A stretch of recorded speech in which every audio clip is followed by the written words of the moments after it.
Amaril.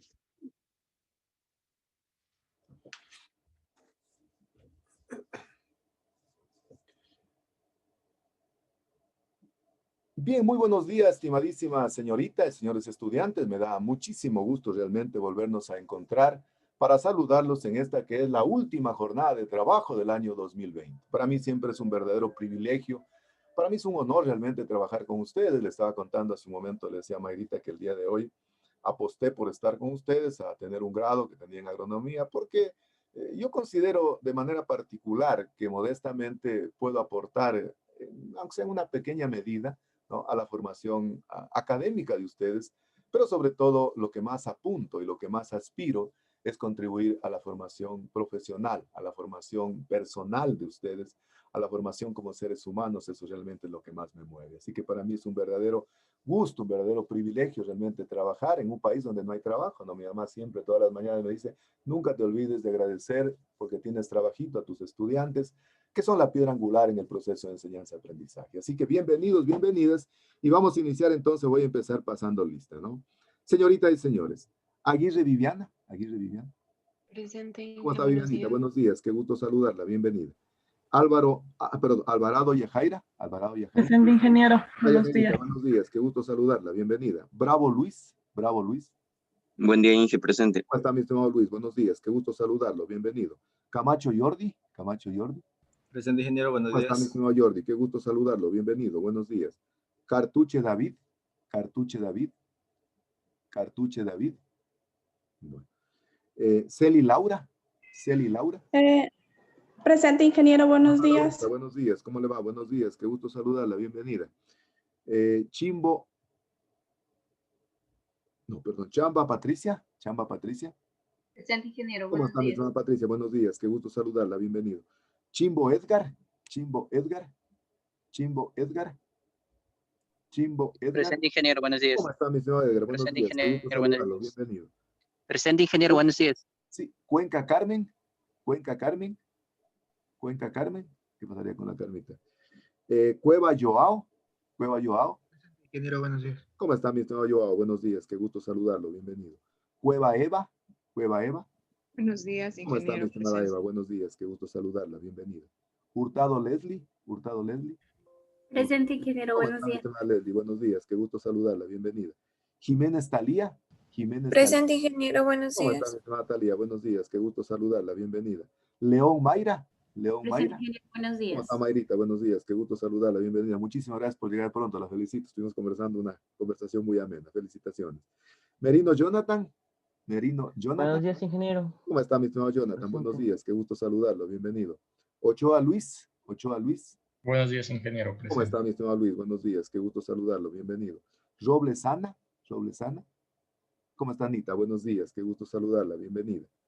Romero Fabiola. Buenos días, ¿Cómo ingeniero. está, Fabiolita? Buenos días, qué gusto saludarla, bienvenida. Tillahuango Joana. Presente, ingeniero, ¿Cómo está, buenos Joanita? días. Buenos días, qué gusto saludarla, bienvenida. Y finalmente, Troya Dani. Al paso, tal vez de nuevo llegaron. El señor Cartuche David. La señorita Cuenca Carmen. Y el señor Troya Dan. Bien, muy bien, pues una vez más les reitero la más cordial bienvenida a esta que constituye la última clase del año 2020. Fíjense, ¿no?, cómo el tiempo es inexorable, ¿no?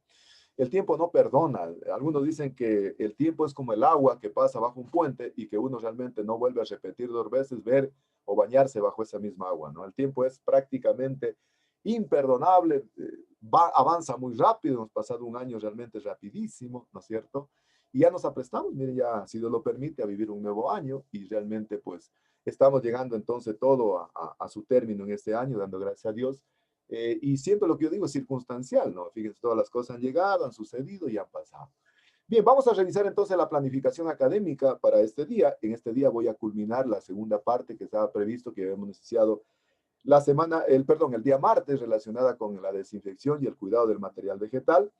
Luego de eso voy a explicar ya lo que tiene que ver con el trabajo de investigación de la asignatura, para ver si empezamos a trabajar con la suficiente anticipación. Voy a explicar con lujo de detalles qué es lo que tiene que hacer cada grupo, porque definitivamente a mí me interesa primero que los estudiantes entiendan el trabajo, es decir, sepan exactamente qué es lo que van a hacer. Y entonces vamos a trabajar desde esa perspectiva para de esa forma entonces desarrollar esta última clase del día de hoy, ¿no? Bien, quiero empezar mi clase.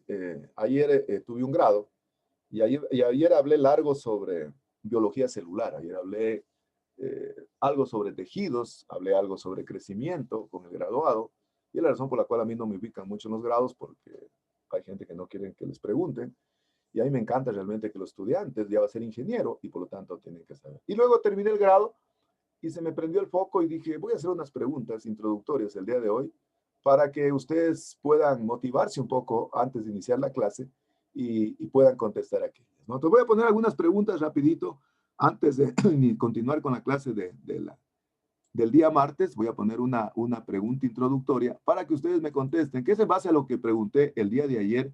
El día de ayer pregunté en el grado, y quiero entonces consultarles a ustedes qué contestarían si les hicieran esta pregunta, que yo la hice el día de ayer en el grado. Entonces, por favor, así la primera, lo primero que está ahí, ¿no? Quiero que me digan ustedes. Vamos a hacer una pregunta introductoria para empezar. Dice, ¿cómo se llaman los tejidos vegetales formadores que proporcionan el crecimiento en longitud y espesor de los vegetales? ¿Cómo se llaman? Meristemos. Se llaman meristemos. Muy bien, se llaman meristemos. Ayer justamente hablé de meristemos. Y ayer le hablaba en la tesis del señor ingeniero, que hoy es ingeniero forestal. Le decía el punto de crecimiento del FAIC, ¿dónde está? ¿Dónde está?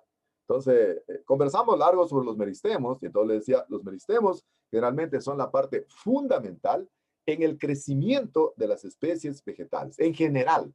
Y lógicamente vamos a ver la importancia que tienen desde el punto de vista, ¿no?, del cultivo de tejidos vegetales. Perfecto, muy bien.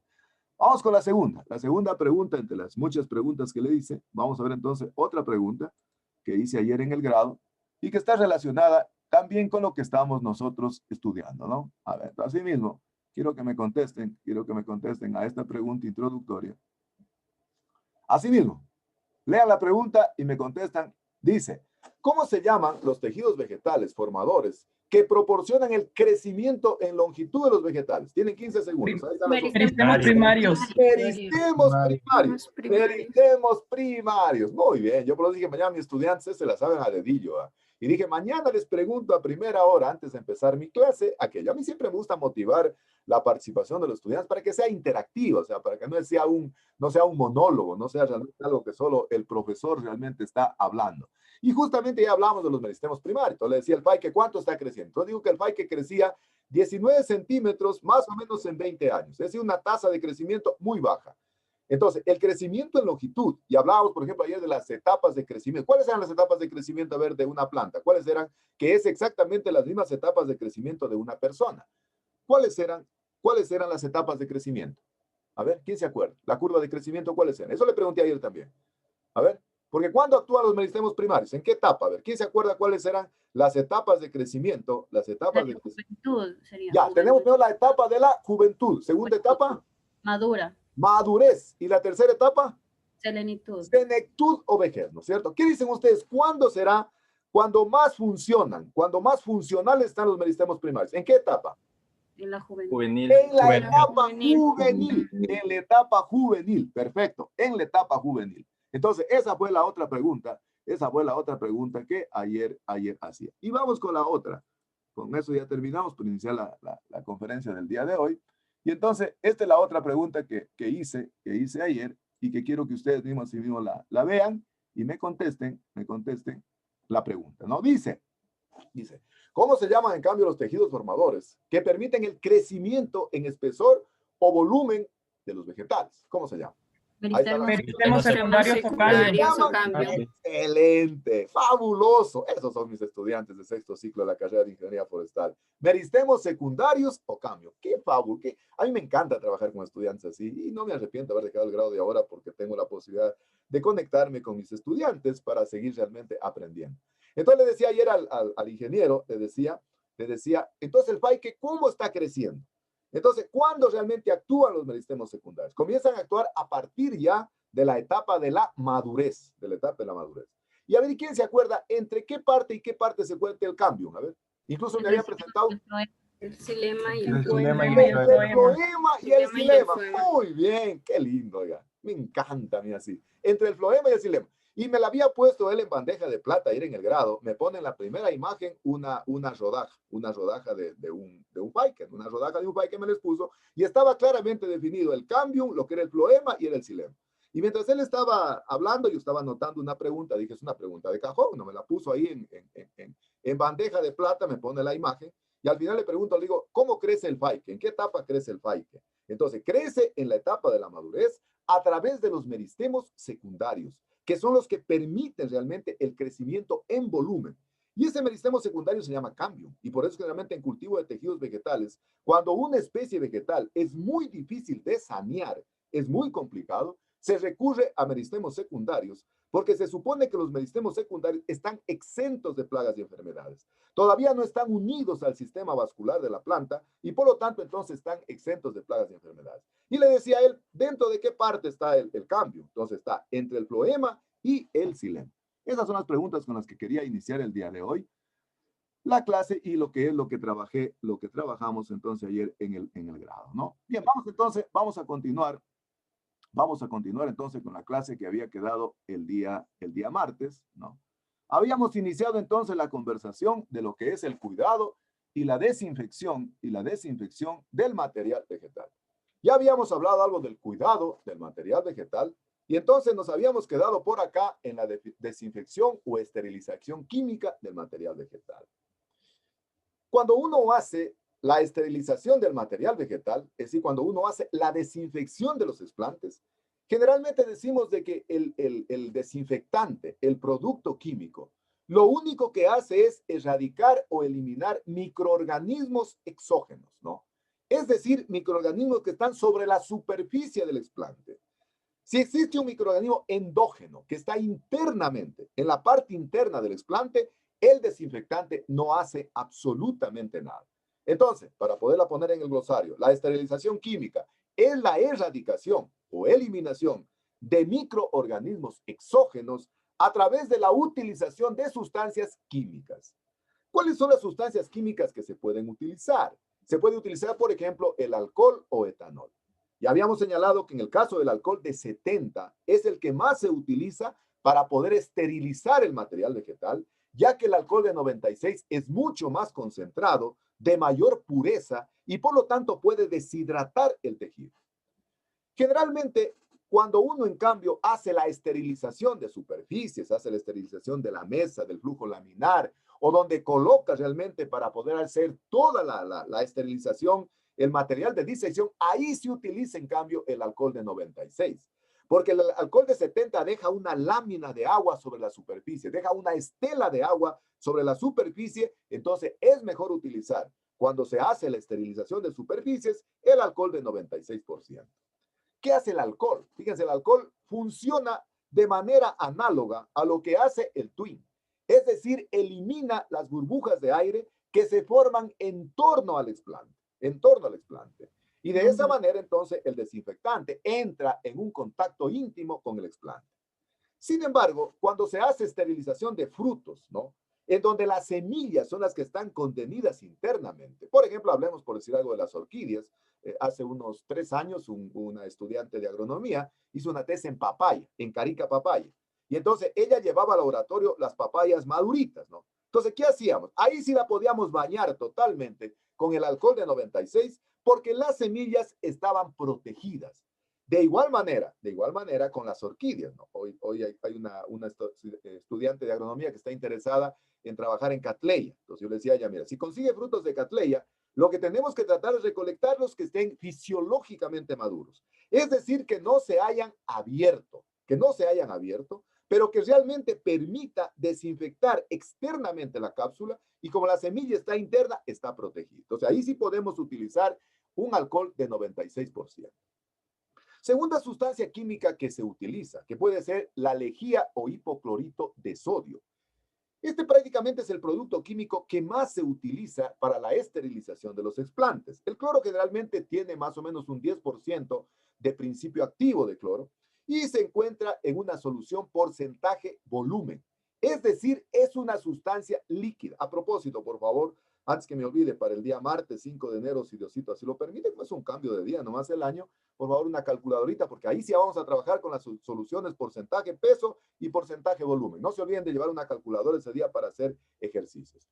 Entonces le decía que el hipoclorito de sodio es una sustancia líquida y por lo tanto se pueden preparar soluciones porcentaje volumen, por ejemplo, que se yo, al 10%, al 20%, al 30%, en función, ya vamos a ver, de algunas características que tiene el explante. Eso es lo que quiero que ustedes me sepan. Cómo se prepara cloro al 10%, cómo se prepara cloro al 15%, cómo se prepara cloro al 30%, pero en mitad de la concentración. Eso quiero que ustedes me sepan. Generalmente se pueden utilizar concentraciones más altas. Si generalmente el tejido que es más maduro, se pueden incluso utilizar concentraciones que van de 1,5 a 2% de hipoclorito de sodio. Incluso en semillas se pueden utilizar concentraciones mucho más elevadas. Existen algunas explantes, algunas plantas que son muy sensibles a la lejía, es decir, son muy sensibles al cloro. Cuando eso sucede, generalmente se puede utilizar, en cambio, el hipoclorito de calcio. Ya vamos a ver qué características, en cambio, tiene el hipoclorito de calcio. El hipoclorito de calcio es un sólido, es decir, obedece a la concentración porcentaje peso. ¿Cómo se prepara el hipoclorito de calcio? Como es un polvo, generalmente se lo diluye en agua corriente. Una vez que se diluye en agua corriente, se lo deja reposar para que venga a producirse un aclarado. Este tipo de hipoclorito de calcio generalmente es el que utilizan, por ejemplo, en las piscinas para poder esterilizar.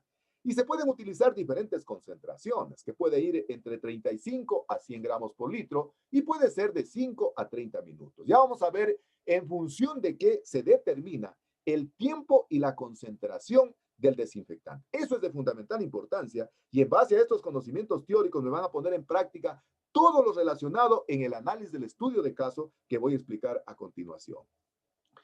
Uno de los problemas que tiene el hipoclorito de calcio es de como es un polvo que se aclara con el agua, generalmente penetra lentamente en los tejidos. Y otro de los graves problemas que tiene es de que no se puede almacenar por mucho tiempo, porque tiene una característica particular el hipoclorito de calcio. Entonces pongan este término en el glosario. Delicuescente. ¿Qué quiere decir delicuescente? Delicuescente quiere decir que este tipo de sustancias químicas tienen la capacidad de absorber el contenido de humedad que se encuentra en la atmósfera. Entonces, en el caso del hipoclorito de calcio es delicuescente. Delicuescente, decimos, es la sustancia química que tiene la propiedad de absorber el contenido de agua de la atmósfera y por lo tanto, al absorber el contenido de agua de la atmósfera, cambia la concentración. Eso generalmente es lo que pasa en las piscinas, ¿no? Cuando recién ponen el cloro, ¿no? Generalmente la piscina está muy concentrada, pero como el cloro es un gas, a medida realmente que la gente va utilizando el agua, asimismo, entonces, generalmente se va diluyendo, se va volatilizando este tipo de compuestos porque se conocen con el nombre de delicuescentes. Es decir, tienen la propiedad de imbibirse, de absorber el agua del ambiente. Otro producto que se puede utilizar, un cuarto producto que se puede utilizar, es el sublimado o cloruro de mercurio. Algunos utilizan bicloruro de mercurio, ¿sí? Porque tiene 2 moléculas de cloro. Este es un producto muy bueno como desinfectante. Es extraordinario como desinfectante, pero es enormemente tóxico. Incluso algunos dicen que es cancerígeno y muy dañino para las personas, para los seres humanos, para los animales. Y fíjense, se utilizan en concentraciones muy pequeñitas. Miren lo que es tener una concentración 0,01 a 0,05 en este caso porcentaje, es una solución porcentaje volumen. Es decir, en cantidades muy pequeñas y en tiempos relativamente cortos. Incluso yo me acuerdo que en Cuba tuve la posibilidad de trabajar con bicloruro de mercurio. Había que trabajar con unas mascarillas especiales en primer lugar, con guantes, y luego el aclarado, lo que sobraba, la traza del desinfectante, no había cómo eliminarlo por los desagües comunes. Incluso ellos tenían, verán, un pozo de reciclaje donde se botaban todos los químicos que tenían una alta toxicidad. Pero como desinfectante es extraordinario, verán, este sublimado de mercurio. Es súper importante, pero generalmente tiene una alta toxicidad y hay que tener mucho cuidado cuando se emplea este tipo de producto químico. Existen otros productos que se pueden utilizar para poder esterilizar o poder desinfectar los estanques. Por ejemplo, se puede utilizar el sulfato de cobre. El sulfato de cobre incluso también es un fertilizante. Se lo puede utilizar también como desinfectante, ¿no? Y este sulfato de cobre es el que se adiciona también al medio de cultivo. Sin embargo, se lo podría utilizar y nosotros hemos hecho algunos ensayos en trabajos de investigación utilizando el sulfato de cobre en diferentes tiempos de exposición y en diferentes concentraciones. También se puede utilizar el peróxido de hidrógeno.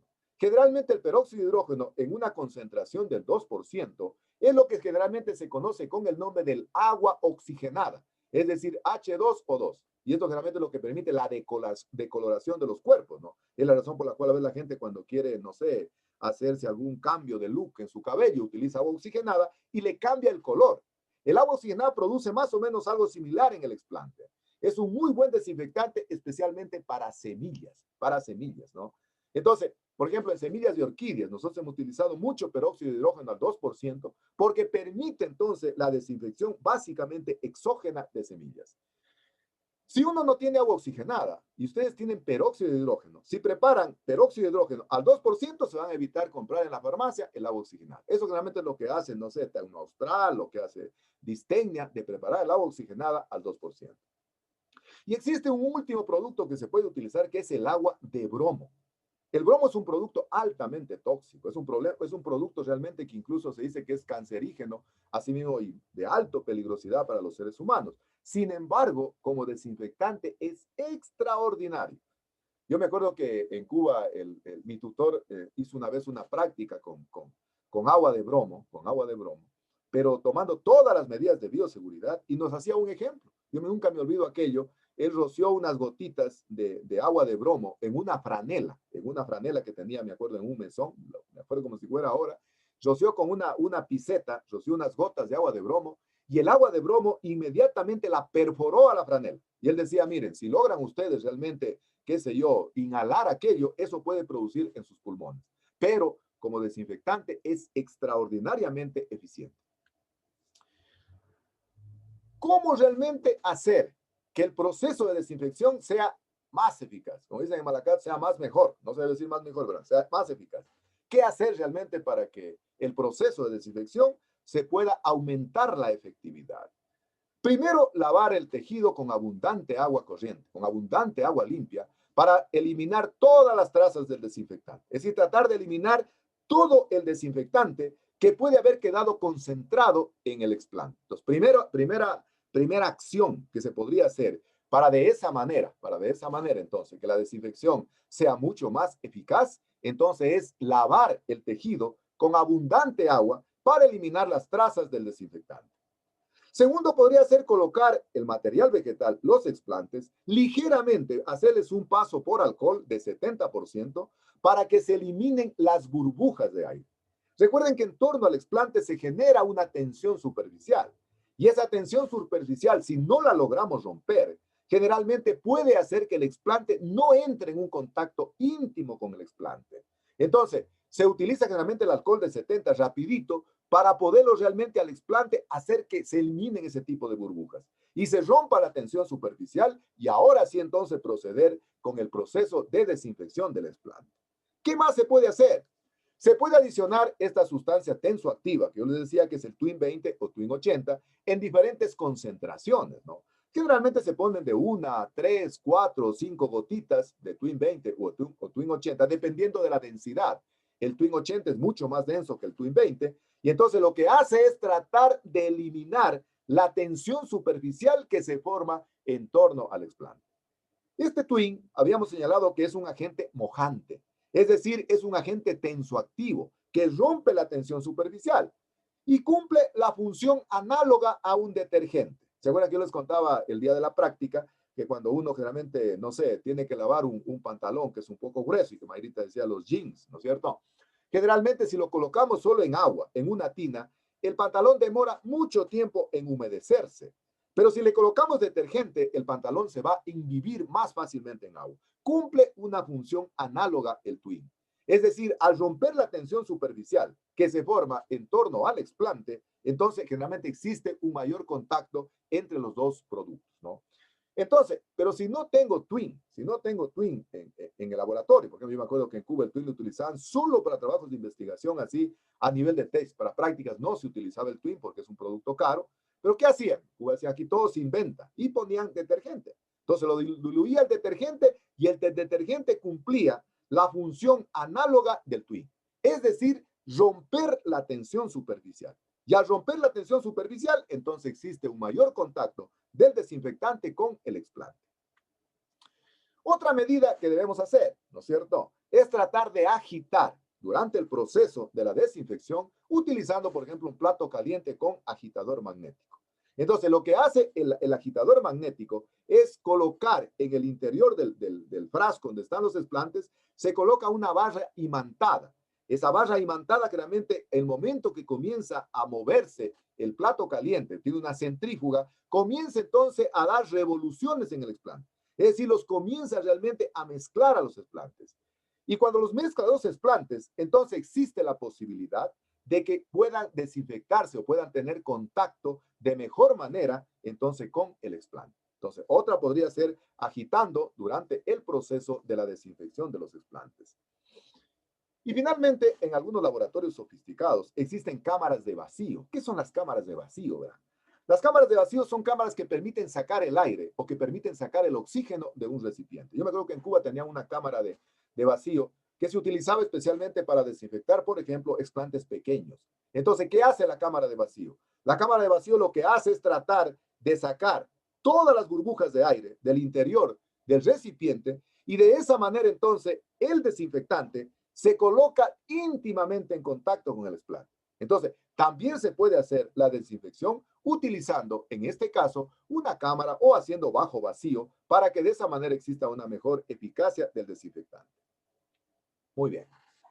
Esto es súper importante y esto es lo que van a analizar en el estudio de caso. ¿Cómo elegir el tiempo y la concentración adecuada del desinfectante? Ahí en la noche estábamos en una reunión en Zoom con una estudiante de forestal que va a trabajar posiblemente en el laboratorio. Y entonces estábamos viendo el método de desinfección que va a utilizar. Entonces me hace una pregunta y dice, ingeniero, ¿y por qué vamos a utilizar cloro al 15% durante 10 minutos? ¿Y por qué otro tratamiento cloro al 10% durante 30 minutos? ¿Y por qué otro tratamiento cloro al 5% durante 40 minutos? Entonces, vamos a explicar de que realmente el tiempo y la concentración del desinfectante depende de algunos factores y es de fundamental importancia que el investigador conozca realmente aquello para en función de aquello, entonces, primero, determinar cuál es la concentración del desinfectante. Segundo, determinar el tiempo de exposición o de inmersión en los explantes. ¿Qué pasa si yo no considero aquello? ¿Qué pasa si a mí, por ejemplo, se me pasa la mano, primero en el tiempo de la esterilización, primera cosa, y se me pasa la concentración del desinfectante? El explante es el primero que sufre las consecuencias. Es decir, automáticamente el explante se comienza a ennegrecer, se comienza a formar de un color carmelita, de un color café, síntoma de que el desinfectante lo quemó al explante. Y al quemarlo al explante, entonces generalmente ya no hay posibilidades de proliferación porque las células se han degenerado. Entonces, por eso es de fundamental importancia considerar algunos elementos que los voy a poner a consideración de ustedes, que es importante analizarlos cuando uno selecciona los tratamientos para hacer la desinfección del material vegetal. Primer factor o primer elemento a considerar, la edad del explante. Recuerden ustedes que decíamos de que la curva de crecimiento de los vegetales pasa por 3 etapas bien diferenciadas, bien marcadas, que son las que pasamos incluso las personas, los seres humanos, que es la primera etapa, la etapa de crecimiento, la segunda que es la etapa de madurez y la tercera que es la etapa de senectud. Y decíamos que dentro del periodo incluso de crecimiento de un vegetal, el vegetal pasa por 2 estadios. Pasa por el estadio de ser un estado vegetativo o un estado de reposo o un estado de letargo y pasa a ser un estado, en cambio, generativo. En el estado vegetativo o de reposo, las células disminuyen la actividad metabólica. ¿Y por qué disminuyen la actividad metabólica? Porque necesitan cuidar sus reservas para el tiempo que dure, no sé, si hay un estiaje, una sequía. Y en cambio, en la época generativa, en el estadio generativo, la planta comienza nuevamente a reverdecer, comienzan a aparecer los nuevos brotes, comienzan a aparecer las flores, y es cuando la planta está en la mayor actividad metabólica de sus células. Entonces, por eso es de fundamental importancia considerar la edad del explante. Generalmente, si yo tomo un material joven, un explante joven de las partes meristemáticas que vimos antes, que pueden ser meristemos apicales, meristemos radiculares, meristemos axilares, ¿no? Recuerden lo que era la topófisis y lo que era la filotaxia. A ver, ¿quién me recuerda qué era la filotaxia? A ver, ¿qué era la filotaxia? La filotaxia era la disposición de las hojas en las ramas. En el tallo. Qué lindo, es fabuloso trabajar con ustedes, qué maravilloso, qué lindo. Filotaxia, distribución de las hojas en las ramas o en el tallo, ¿no es cierto? Y la topófisis, ¿qué en cambio? Era la distribución de las ramas en el tallo. Distribución de las ramas en el tallo. Qué excelente, qué lindo. A mí me emociona, ¿verdad? Me emociona a mí trabajar con ustedes. Qué lindo, cuando hay receptividad, Entonces, miren, desde el punto de vista de la topófisis y desde el punto de vista de la filotaxia, los tejidos jóvenes son mucho más susceptibles a la acción del desinfectante. Voy a poner un ejemplo. Vamos a suponer que yo estoy trabajando con meristemos de romerillo, para el caso que estábamos hablando con Mayrita. Vamos a extraer meristemos de romerillo y tengo también desinfectando, en cambio, acículas de romerillo. La edad del explante de los dos es totalmente, diferente. Los meristemos son explantes muy jovencitos, muy tiernitos. Veamos qué características tienen desde el punto de vista citológico. Las células son de empalizada, tienen grandes espacios intercelulares, son células suculentas que tienen un gran contenido de humedad. Por lo tanto, son mucho más susceptibles a deshidratarse. En cambio, las acículas, para seguir con el mismo ejemplo de romerillo, es unas células que ya están un poco más diferenciadas, su actividad metabólica incluso tal vez está disminuida también, tienen menos contenido de humedad, sus células ya no son de empalizada, tienen pequeños espacios intercelulares y por lo tanto pueden soportar mayormente procesos de deshidratación.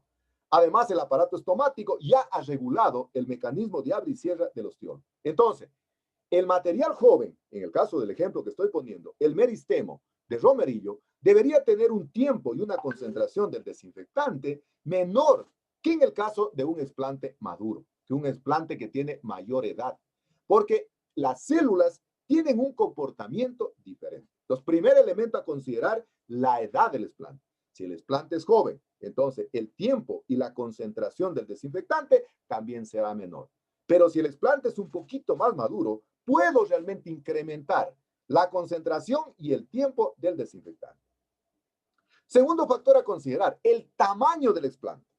Seguimos con el mismo ejemplo del romerillo que con muchísima propiedad y pertinencia, y gracias Mayrita por poner ese ejemplo en la conversación un poco informal que tuvimos al inicio de la clase. El meristemo, vamos a ver, el meristemo del romerillo tiene prácticamente el tamaño de la cabeza de un alfiler, fíjense, el tamaño de la cabecita de un alfiler. Los meristemos primarios son el punto de crecimiento de longitud de la planta. Incluso algunos dicen que no están todavía soldados íntimamente al sistema vascular de la planta. Y fíjense, si no están soldados al sistema vascular de la planta, vamos a ver que son las únicas partes que escapan al ataque de plagas y enfermedades. Sin embargo, son muy sensibles, son muy delicados, ¿no es cierto? En cambio, si yo tengo un explante, qué sé yo, que es un fragmento, no sé, de una yema axilar, es un poquito más grande. El primero, por ser células frágiles, generalmente el tiempo y la concentración también debe ser menor, a diferencia del explante que es más grandecito, que posiblemente después en el aislamiento yo puedo eliminar las partes dañadas por el desinfectante. En el meristemo ya no tengo dónde. Si el meristemo se me quemó, pues se dañó realmente el meristemo. Yo me acuerdo cuando esta niña de Lauro Guerrero trabajó en su tesis hace 2 años, creo que fue 3 años, en banano. Fíjense que el banano forma un solo meristemo caulinar, dense cuenta, uno solo. Imagino que sería destruir un meristemo, se perdía toda una planta. Entonces hay que tener mucho cuidado en lo que tiene que ver con la concentración y el tiempo del desinfectante relacionado con el segundo factor, que es el tamaño del explante. Ingeniero, sí, disculpe claro. que lo interrumpa. Claro. La compañera Laura pide que le permita entrar de nuevo a la clase. Sí, no, que me tengo que salir. Disculpe, ingeniero. Tranquilo. A ver. Tuve que salirme porque no me permite desde allá. Ya. ¿Me confirman por favor si vuelven a ver la presentación? ¿Estamos ahí? Sí. Estamos entonces examinando la elección del tiempo y la concentración del desinfectante. Esto digo que es súper importante, ¿verdad? Esto es súper importante. Si uno logra como investigador entender aquello, uno puede hacer cualquier protocolo de desinfección. Esta niña me preguntaba anoche, pero ¿por qué usted dice hipoclorito de sodio al 5%? ¿Por qué dice hipoclorito de sodio al 15%? ¿Por qué dice hipoclorito de sodio al 20%? Todo está contestado a través de aquello. Pero el tercer y cuarto criterio es producto de la experiencia realizada con tesistas. Es producto de la experiencia realizada, qué sé yo, con estudiantes que han trabajado en el laboratorio en diferentes tesis que incluso ustedes las van a analizar. Por ejemplo, hace unos 3 años trabajé con una estudiante de agronomía en embriogénesis somática en café y utilizó ella hojas de café. Esta chica es del Tambo y traía las hojas desde el Tambo por acá. Las traía a través de una cámara húmeda, traía las hojas de café, acá las desinfectábamos y generalmente utilizaba segmentos de la hoja para hacer embriogénesis somática. Ese trabajo de investigación, incluso posiblemente lo vaya a hacer una segunda parte, una segunda compañera, pero lamentablemente se cayó el invernadero y las plantas estaban dentro de café, así que vamos a ver cómo lo solucionamos. Pero ¿qué es lo que pasa? Si la parte del explante es la que va a entrar en contacto íntimo, como el desinfectante, sentido común, la desinfección debe ser suave.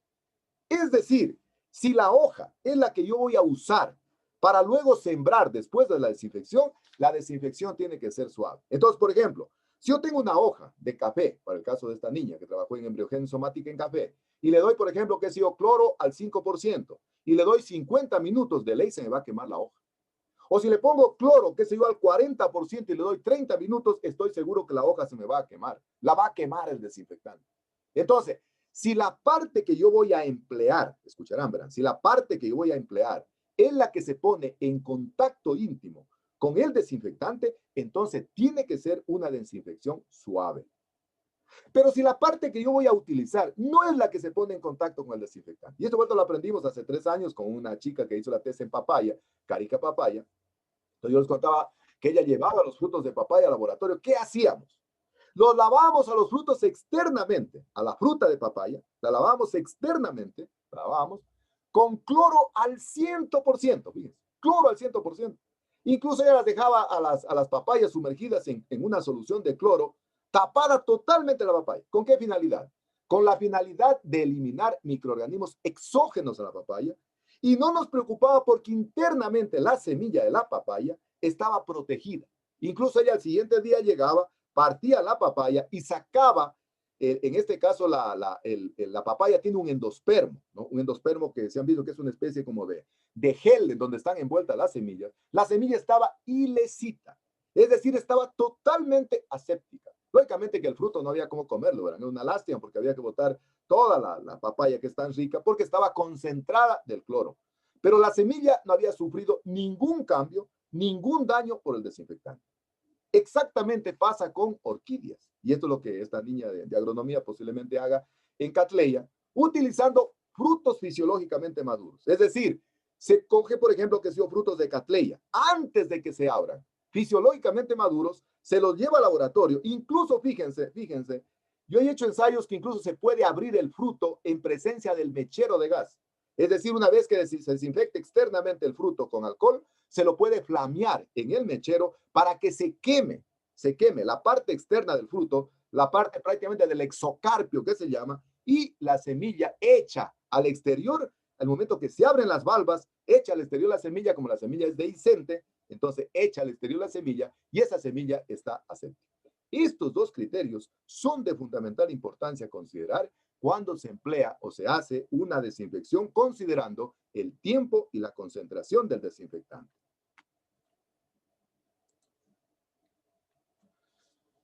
¿Qué son cultivos aparentemente estériles? Es más o menos cuando a uno le dicen, oye, ¿cómo estás? Estoy bien, pero aparentemente, porque por dentro estoy muerto, o estoy, no sé, cualquier cosa, ¿no? Cualquier cosa puede pasar.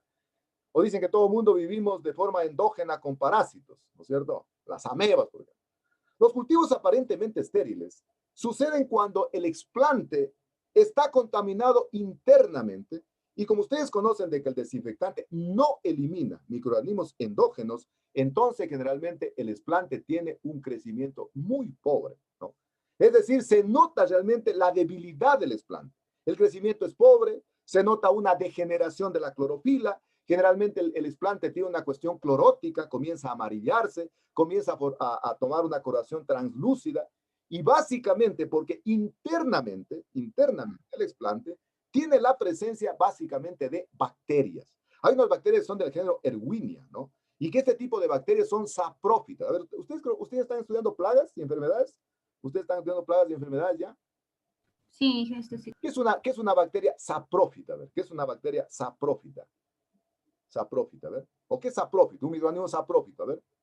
Alguien que me diga qué es un microorganismo saprófito. Que dependen de otro organismo. Ajá. Es decir, que vive de manera parásita. Es decir, viven realmente incluso en la putrefacción de la materia orgánica, ¿no es cierto? Entonces, en el caso de este tipo de bacterias, viven internamente en el explante y aprovechan realmente cuando esté el explante inoculado in vitro para comenzar a producir un crecimiento clorótico.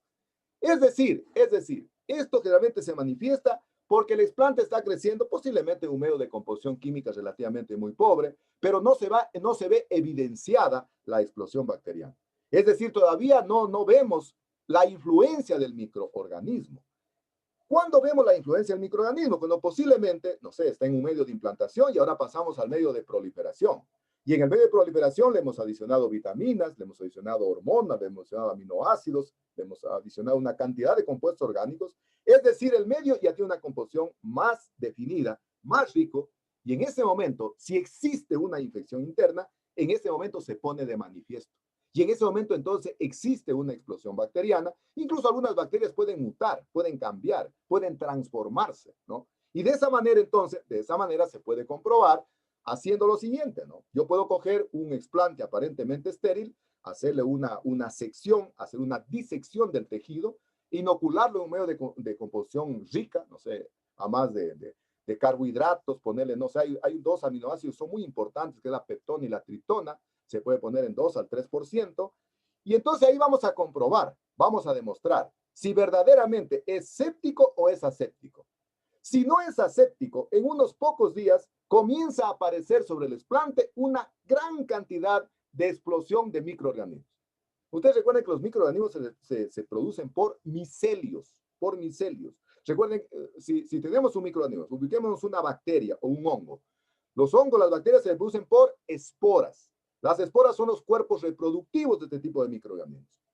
¿Cómo ingresan? A ver, ¿quién me dice? A ver, supongo que deben estar estudiando ya la infección. ¿Cómo ingresa una enfermedad en una planta? A ver, ya tengo una espora de un hongo. Dumping off, por ejemplo. Dumping off. ¿Cómo ingresa esa espora al interior de la planta? A ver, ¿quién me dice? ¿Cómo ingresa?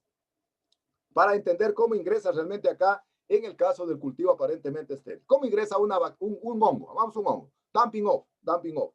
¿Cómo ingresa la espora al interior, en este caso del tejido? A ver, ¿quién me dice? Deben estar estudiando ahora en enfermedades. ¿El cultivo in vitro? No, en general. Entonces lo haría por los estomas.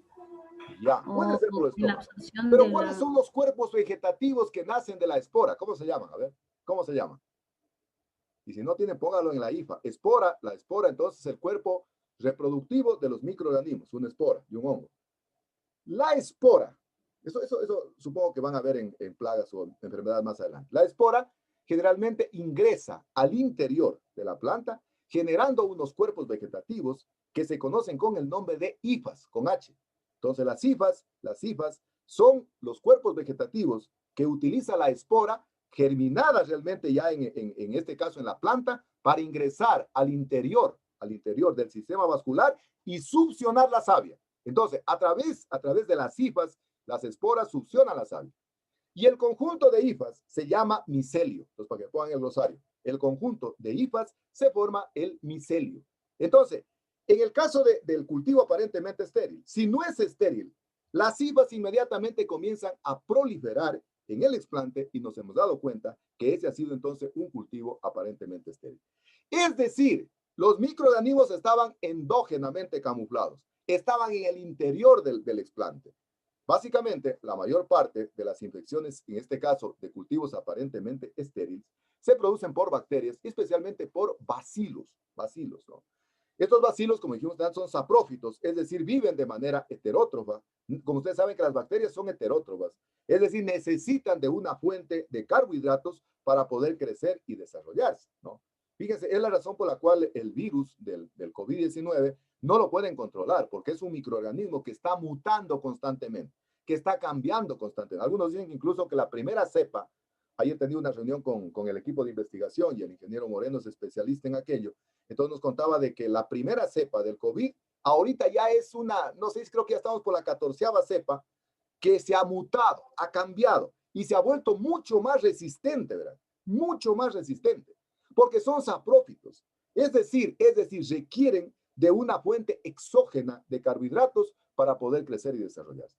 Y básicamente, miren, por todos lados hay microorganismos, ¿no? Por eso es la razón por la cual piden el distanciamiento social y todas cuestiones, porque están en el ambiente. Y están en todas partes, ¿no? Están en las casas, están en las oficinas, están en la calle. En este momento dicen que ya el virus está en todo, es de carácter de salud pública. Es decir, está ya de forma aeróbica, ¿no? Y en los laboratorios, pues este tipo de bacterias que son saprófitas generalmente proliferan en ambientes húmedos y esa es la razón por la cual en el laboratorio, para poder mantener la asepsia, se están limpiando constantemente los pisos, las paredes, todos los equipos, para evitar realmente este tipo de bacterias saprófitas. Entonces ya dijimos, las esporas son los cuerpos reproductivos, en este caso los microorganismos, pero estas esporas, mire, tienen una característica particular. Con ellos prácticamente se aplica aquella máxima que dice que hierba mala nunca muere, ¿no? Es decir, las esporas soportan condiciones totalmente adversas. Pueden vivir incluso en condiciones totalmente extremas, de altas temperaturas o de bajas temperaturas, ¿no? Incluso, miren, por ejemplo, las esporas del dumping off pueden sobrevivir de una cosecha a otra, están en el suelo. Y cuando sienten realmente que hay condiciones favorables, cuando sienten, por ejemplo, qué sé yo, que ya tienen calor, ya tienen humedad, ya tienen luz, etcétera, etcétera, comienzan a nacer, se puede decir, comienzan a reproducirse, comienzan a nacer las hifas, los hifas, el conjunto de hifas forman micelio y comienzan a extraer los alimentos. Por eso es de fundamental importancia en el laboratorio, por ejemplo, utilizar radiación ultravioleta para poder limpiar microorganismos, especialmente de carácter aeróbicos. Incluso en algunos laboratorios del mundo les llaman los fantasmas blancos. Les dicen las bacterias fantasmas, porque prácticamente uno no las ve, ¿no? Y aparte de que lo pueden contaminar a usted como ser humano, como persona, como operador, contamina también el explante. Y básicamente contamina el explante en el momento que usted hace la apertura del vidrio. Por ello, entonces, la importancia de la asepsia. Por lo que decimos siempre que la asepsia es la condición sine qua non para poder hacer cultivo de tejidos y por eso están limpiando adecuadamente los suelos, el aire, qué sé yo, todo el material vegetal para evitar básicamente bacterias de carácter saprófito y especialmente bacilos. Relacionado con los cultivos aparentemente estériles están las infecciones internas. Dijimos que la desinfección es la erradicación de microorganismos exógenos que están en el explante y que se controlan a través de la utilización de sustancias químicas. Si el desinfectante controla y erradica microorganismos endógenos, es decir, externos, no elimina si algo está dentro del material vegetal. Es decir, si el material vegetal ya viene contaminado desde el campo, desde el invernadero, o viene contaminado, qué sé yo, desde la semilla. Yo les contaba a ustedes el caso de hace unos 8 o 10 años, debe ser. Hicimos una de las primeras tesis en agronomía en semillas de tomate, me acuerdo. Y la semilla la compraron certificada, incluso venía me acuerdo que venía en un tipo de recipiente, tipo tarrito, sellado, ¿verdad? Sellado. Era certificada, la semilla muy cara, ¿verdad? Muy cara. Incluso la abríamos en el laboratorio un pequeño orificio y por ahí sacaba la semilla. Pero resulta ser que la semilla se sembraba y automáticamente a los 3 o 4 días ya estaba contaminada. Aparecía sobre la semilla los micelios del hongo y ya estaba contaminado. Entonces, fíjense, ¿cuál es el problema ahí? El problema es de que usted no puede desinfectar las semillas porque lo único que hace el desinfectante es eliminar microorganismos exógenos. Entonces, cuando eso sucede, cuando la planta está contaminada internamente, ¿no? Entonces a veces quedan 2 medidas. Yo les decía a ustedes que los meristemos son microscópicos, son prácticamente elementos del vegetal que son muy pequeñitos y son muy difíciles de extraer. Yo me acuerdo, yo tenía una compañera en Cuba, era una panameña, me acuerdo, qué habilidad que tenía para sacar, por ejemplo, meristemos de orquídeas. Yo les hablo con toda honestidad, yo las envidio a las mujeres, o sea, tienen una habilidad, qué bestia, pero es fantástica, ¿verdad? Será por la condición mismo de género, ¿verdad? O sea, cuando nosotros hacíamos prácticas, sacando protocormos de orquídeas. Había que rogarle a Daisy, se llamaba, por favor Daisy, ayuda a sacar protocormos. Tenía una habilidad con una aguja muy finita, prácticamente sacaba un protocormo de una orquídea que tenía la cabecita, el tamaño de la cabecita de un alfiler. Entonces, primera forma que se podría evitar las infecciones internas a través de utilizar meristemos, porque los meristemos todavía no están soldados íntimamente al sistema vascular de la planta y por lo tanto escapan al ataque de microorganismos. Y la segunda medida es adicionando antibióticos, es decir, los mismos antibióticos que nosotros consumimos cuando uno tiene una afección de la garganta, que se utiliza ampicilina, porque los antibióticos, ¿no? Clásicos. Entonces se puede utilizar también. Es decir, para poder sanear cuando el material vegetal está internamente contaminado, se pueden entonces utilizar, qué sé yo, o meristemos o también utilizando antibióticos.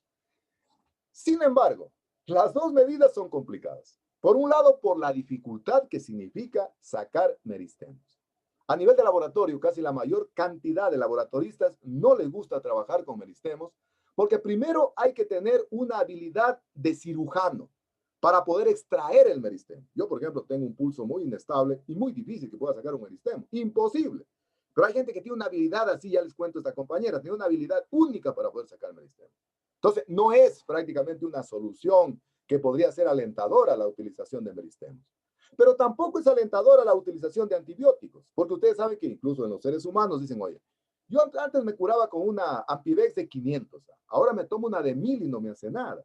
Y ya me tuve que inyectar una de 2.500.000. Dicen, no, sabes que tienen que inyectarte la de 4 millones. Es decir, cada vez los microorganismos mutan y se vuelven más resistentes. Y lógicamente, al incrementar las concentraciones de antibióticos, se comienza a inhibir el crecimiento del explante, pero sobre todo los microorganismos se vuelven resistentes.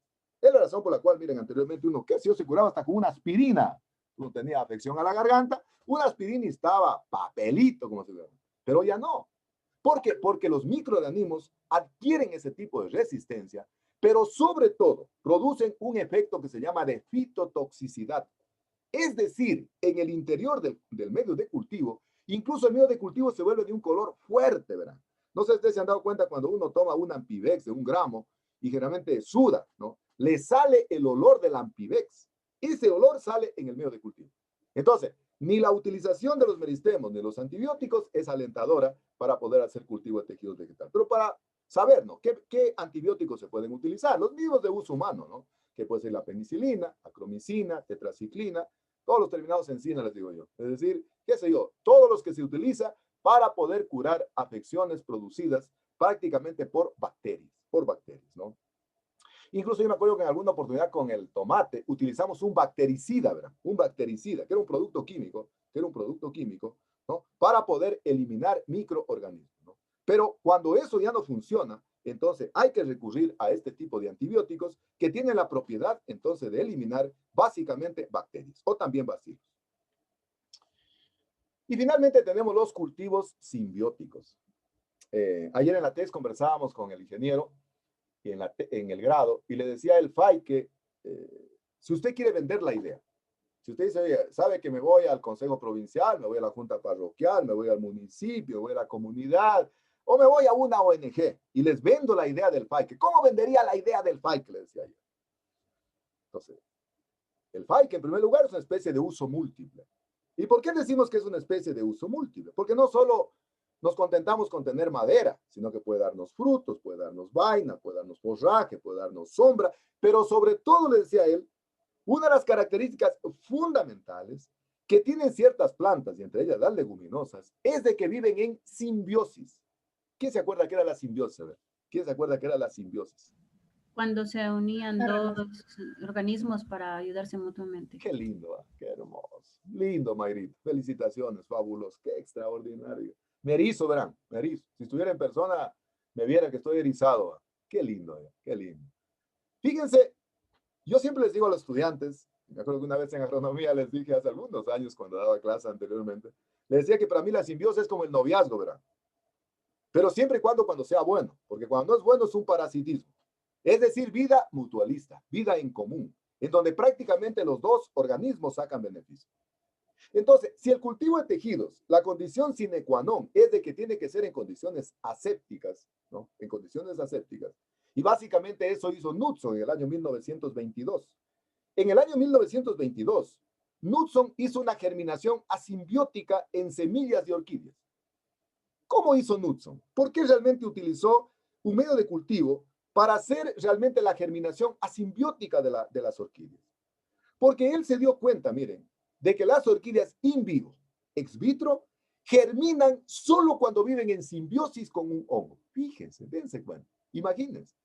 Oiga, hay un artículo científico que lo leí hace unos años, no mucho, unos 2 años debe ser, fabuloso, un artículo científico de un mexicano que trabajó en orquídeas.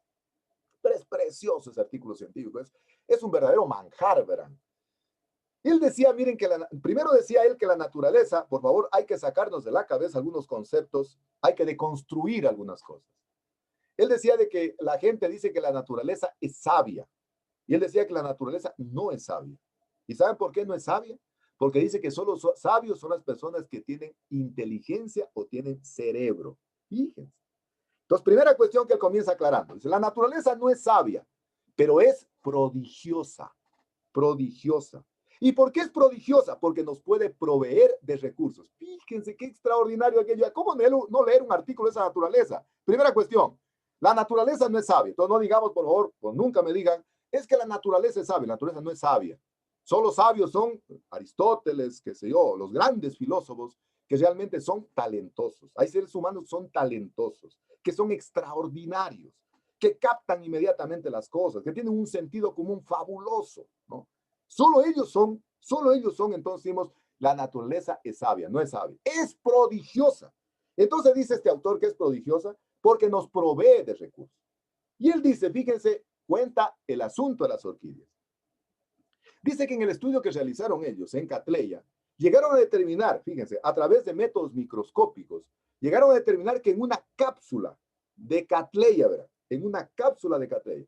A ver, tiren números, a ver. ¿Sí conocen la Cattleya? ¿Quién conoce una Cattleya? A ver, ¿quién conoce una Cattleya? ¿Quién conoce una Cattleya? A ver, ¿alguien conoce una Cattleya? Una orquídea. En Invana deben haber cantidad, Mayrita. Cuando se vaya a Invana... No conocerla, pero... Sí, yo conozco una Cattleya. Una Cattleya, ya. Cuando se vaya a Invana, Mayrita diga a su mami que dijo la ingeniera es que le indique una Cattleya. Anita sí conoce, es una Cattleya. Hay Cattleya máxima y Cattleya alba, ¿no? La alba resultó de un cruzamiento. La máxima es de coloración fucsia la flor. Y la alba es de coloración blanca. La niña que va a hacer la tesis en agronomía posiblemente haga en Cattleya alba. Es decir, porque la Cattleya alba es más cotizada en el mercado. La otra dicen que es prácticamente ya común y corriente ver, ¿no? ¿Qué dicen ustedes? Si conocen entonces lo que es una Cattleya, y las orquídeas tienen frutos que se llaman cápsulas. Lo que de mañana estábamos viendo, Mayrit, que habían drupas, habían bayas y habían cápsulas. Las cápsulas tienen una especie de valvas. Y los frutos, desde el punto de vista, pueden ser dehiscentes e indehiscentes. ¿Qué son dehiscentes? A ver, para el glosario. Dehiscente. ¿Qué será un fruto dehiscente? ¿Qué será un fruto dehiscente? ¿Y qué será un fruto indehiscente? Para el glosario. Dehiscente se puede abrir y indehiscente que no se puede abrir. Excelente, Mayrita y Anita, extraordinario. Es decir, el fruto dehiscente cuando llega a su madurez fisiológica, así le ponen, cuando llega a su madurez fisiológica, automáticamente se abre y echa al exterior la semilla. Entonces, la Cattleya es dehiscente, es decir, llega a la madurez fisiológica y automáticamente echa al exterior la semilla. Y los indehiscentes, ejemplo clarito, el nogal, para que nunca se olvide. Nunca han visto que un toque, ¡pum!, se abre. Nunca, ¿no es cierto? Indehiscente no se abre. Dice entonces él, miren, si ya sabemos entonces que la Cattleya tiene una cápsula que es dehiscente, ¿cuántas semillas ustedes le ponen que puede tener una cápsula de orquídeas? ¿Qué dicen ustedes? De esa cápsula de Cattleya. ¿Cuántas semillas ustedes tienen un número así para que vean ustedes cómo realmente el análisis que hace este investigador? A ver, ¿qué dicen ustedes? De 4 a 6. 4 a 6 semillitas, ¿no es cierto? ¿Ya? ¿Alguien más? ¿Alguien más? ¿Cuántas semillitas vas a tener? Yo también iba a decir 10, así máximo. 10, ¿no es cierto? ¿Saben cuántas semillas tiene? 4 millones de semillas. Tiene 4 millones de semillas. 4 millones. 4 millones de semillas tiene más o menos una cápsula de orquídea. Y entonces él dice, miren, aquí viene la parte por qué la naturaleza es prodigiosa.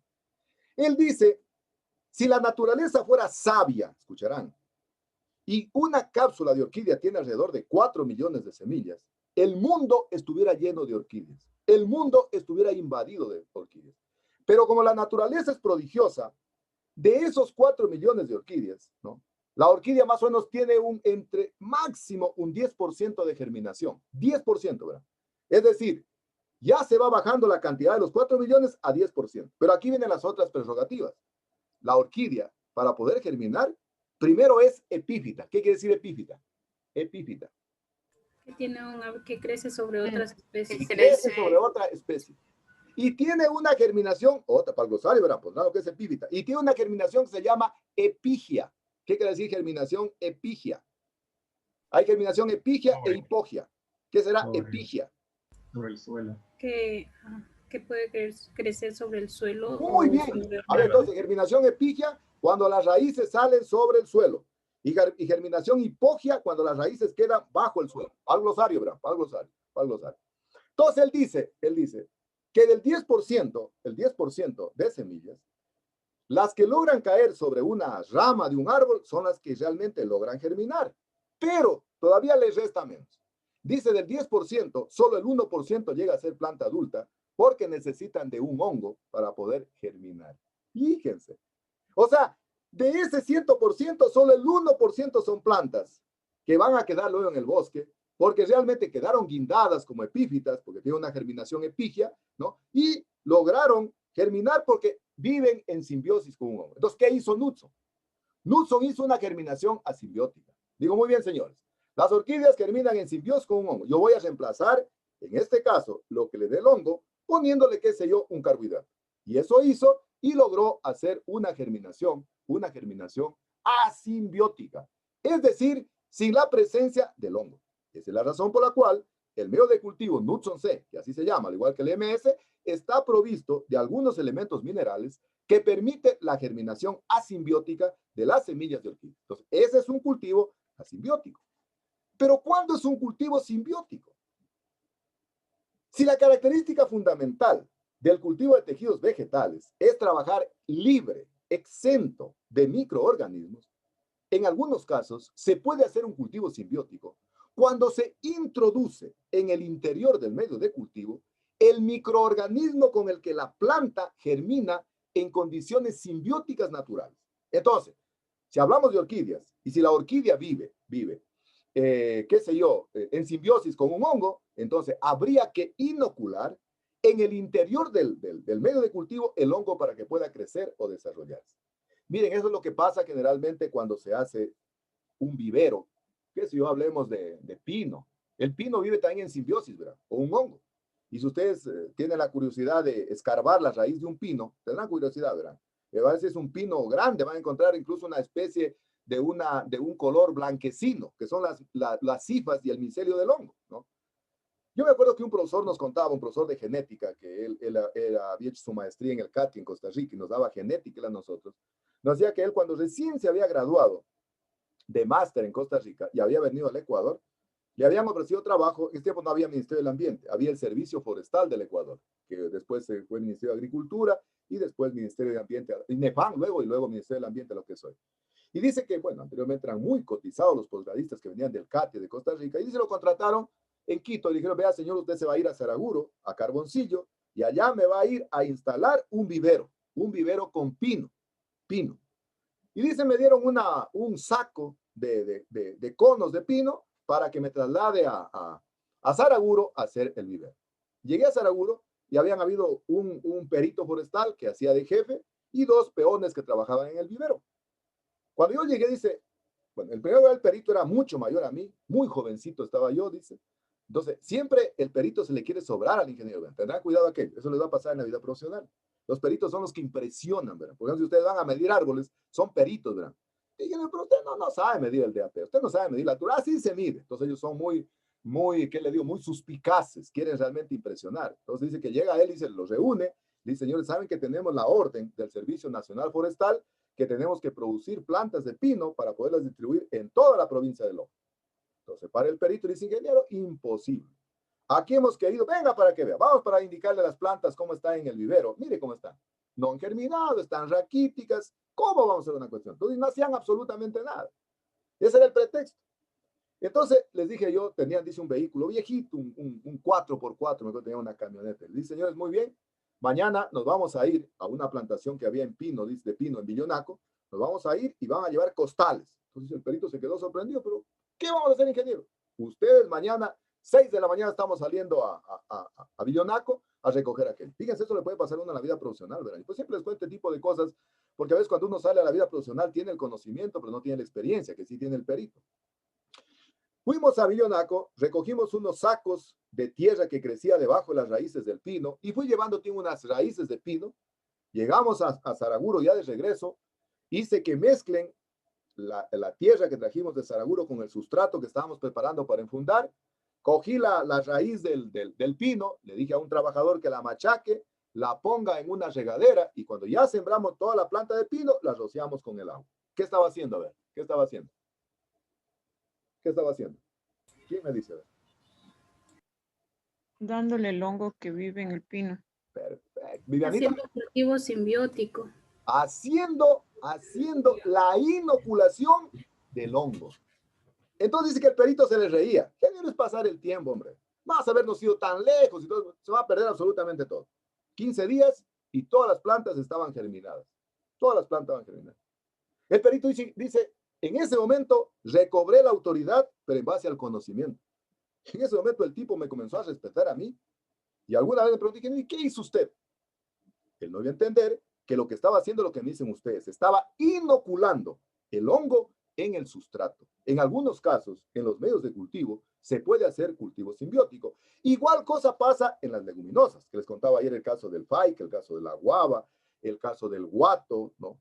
El algarrobo, que son plantas realmente, en cambio, que viven en simbiosis con bacterias. Y que son bacterias que meten del género Rhizobium. Algunas son del género Azotobacter, ¿no? Que son bacterias, ¿no? Y que ese tipo de bacterias son las que le permiten viabilizar la captación del nitrógeno. Recuerden cómo se tomaba el nitrógeno. A ver, cómo se tomaba el nitrógeno, cómo tomaban las plantas. A ver, ahí viene la explicación por qué realmente se toma el nitrógeno de esa manera. ¿Cómo se tomaba el nitrógeno? A ver.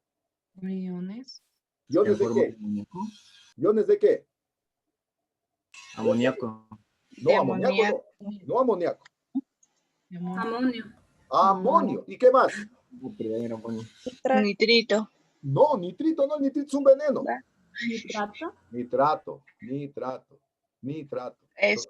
Entonces, la planta toma del suelo los nitratos y puede tomar del aire el amonio. ¿Qué hacen las bacterias? Las bacterias contribuyen a fijar el nitrógeno en el sistema vascular y cuando caen las hojas al suelo, aportan nitrógeno al suelo. Eso le decía ayer el ingeniero que se graduó, de que esa idea podría venderles, ¿no? Porque un asesor le preguntaba y le decía, a mí no me convence, a mí no me venga aquí que siembre faique, a mí deme alternativas para poder sembrar el faique. Entonces, cuando la biomasa cae al suelo, incorpora nitrógeno al suelo. Entonces, en algunos casos se puede introducir ya sea un microorganismo, un hongo o una bacteria, para que de esa manera entonces tener un cultivo simbiótico en el caso de las leguminosas, por ejemplo. Cuando yo recién regresé de Cuba, el docente que me ayudó en ese tiempo era director de la carrera, para que yo me vaya a Cuba, cuando yo regresé estaba de decano. Y para mí fue mi ángel realmente en mi vida. Extraordinario ese hombre, extraordinario.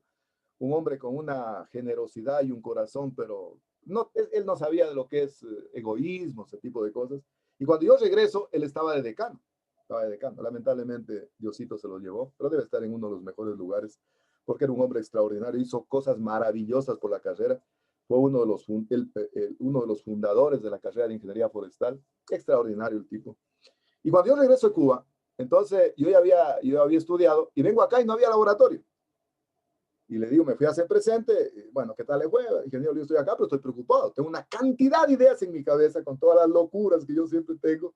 Y le dije, pues no tengo laboratorio. Nos preocupa, oye, en ese tiempo la universidad tenía mucho dinero, ¿verdad? O a veces había voluntad para hacer. Y hicimos el laboratorio que estamos ahí. Me dijo, Víctor Hugo, presénteme un diseño y hacemos el laboratorio. Me puse a trabajar en un diseño y diseñé el laboratorio en base a las condiciones de asepsia que requiere un laboratorio. Y me dijo, vea, Víctor Hugo, vaya a toda la universidad y vea un sitio, un local donde realmente existe una infraestructura que usted cree que se la pueda usar. Y me acuerdo que ahí donde funciona ahorita el laboratorio, tal vez los que conocen el caso de Anita y el caso de Jordi, que está ahí, creo que Mayrita también, donde está el laboratorio, funcionaban 2 aulas de la carrera de ingeniería agrícola. Pero ya agrícolas había pasado a donde funcionan actualmente, ya estaban vacías las aulas. Fíjense que antes, hombre, a nosotros en la universidad nos daban el desayuno universitario, ¿verdad? Nos daban. A las 10 de la mañana nos daban un desayuno, café con leche y un sándwich. Y ahí daban el desayuno universitario. Y yo me acuerdo de esas dos aulas cuando era estudiante y voy a ver esas aulas que son ahora. Y vengo ahí y han estado cerradas, estaban puestas pupitres viejos, todo lo llevé al ingeniero, le dije, ingeniero, ya tengo el local donde hacer. Y nos fuimos a ver y me parece perfecto, hágame el diseño y hacemos. Bueno, para hacer cortos el asunto, el rector de ese tiempo era el que hoy lleva el nombre de la ciudad. ¿Cómo se llama la ciudadela de la universidad? A ver, ¿cómo se llama la ciudadela de la universidad? Reinaldo Espinosa. Oh, ¿cómo se llama la ciudadela de la universidad? A ver, ¿cómo se llama? Argeli, no. Guillermo Falconi. Guillermo Falconi Espinosa. Les pregunté a los chicos de primer ciclo, tienen que dar mañana la lección cómo se llama la ciudadela de la universidad, porque eso uno conoce ya, ¿no? Guillermo Falconi Espinosa. Y Guillermo Falconi era el rector y habían sido compañeros de escuela, bueno, eran súper amigos, incluso cuando yo estuve en Cuba, me fueron a ver los dos, llegaron a Pinar del Río, bueno, extraordinarios los tipos. Entonces habló con el rector y dijo, mira, sabes, Guillermo, de que Víctor Hugo ya ha visto el laboratorio, aquí lo vamos a hacer. Dijo, háganlo, sin ningún problema, tienen luz verde. Y lo hicimos. Cuando hicimos el laboratorio, y ahora le digo, ingeniero, hay que construir un proyecto.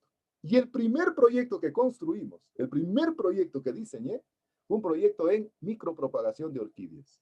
Micropropagación de orquídeas.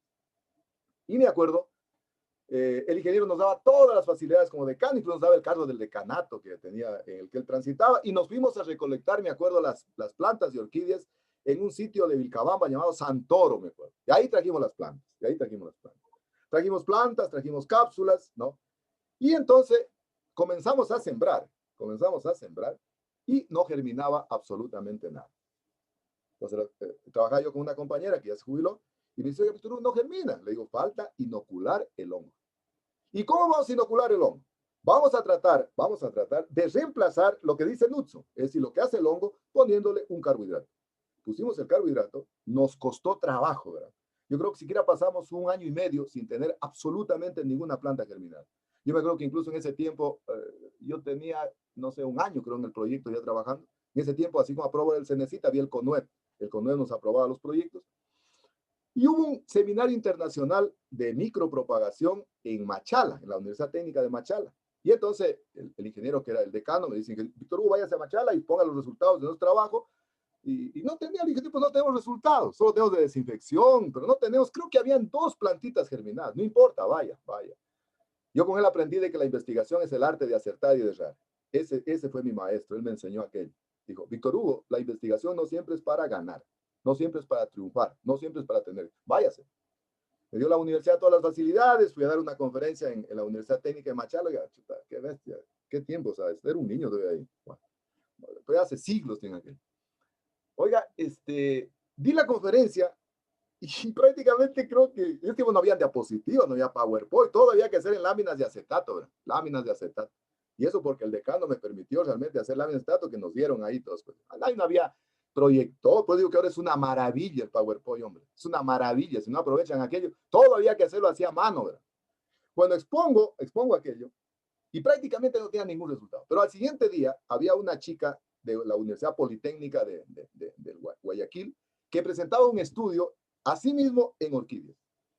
Y resulta ser, yo me fui a escuchar esa conferencia, porque en este tiempo los seminarios duraban 1 semana, ¿verdad? Estuve 1 semana en Machala, y creo que ella exponía el 3.º o 4.º día, no me acuerdo.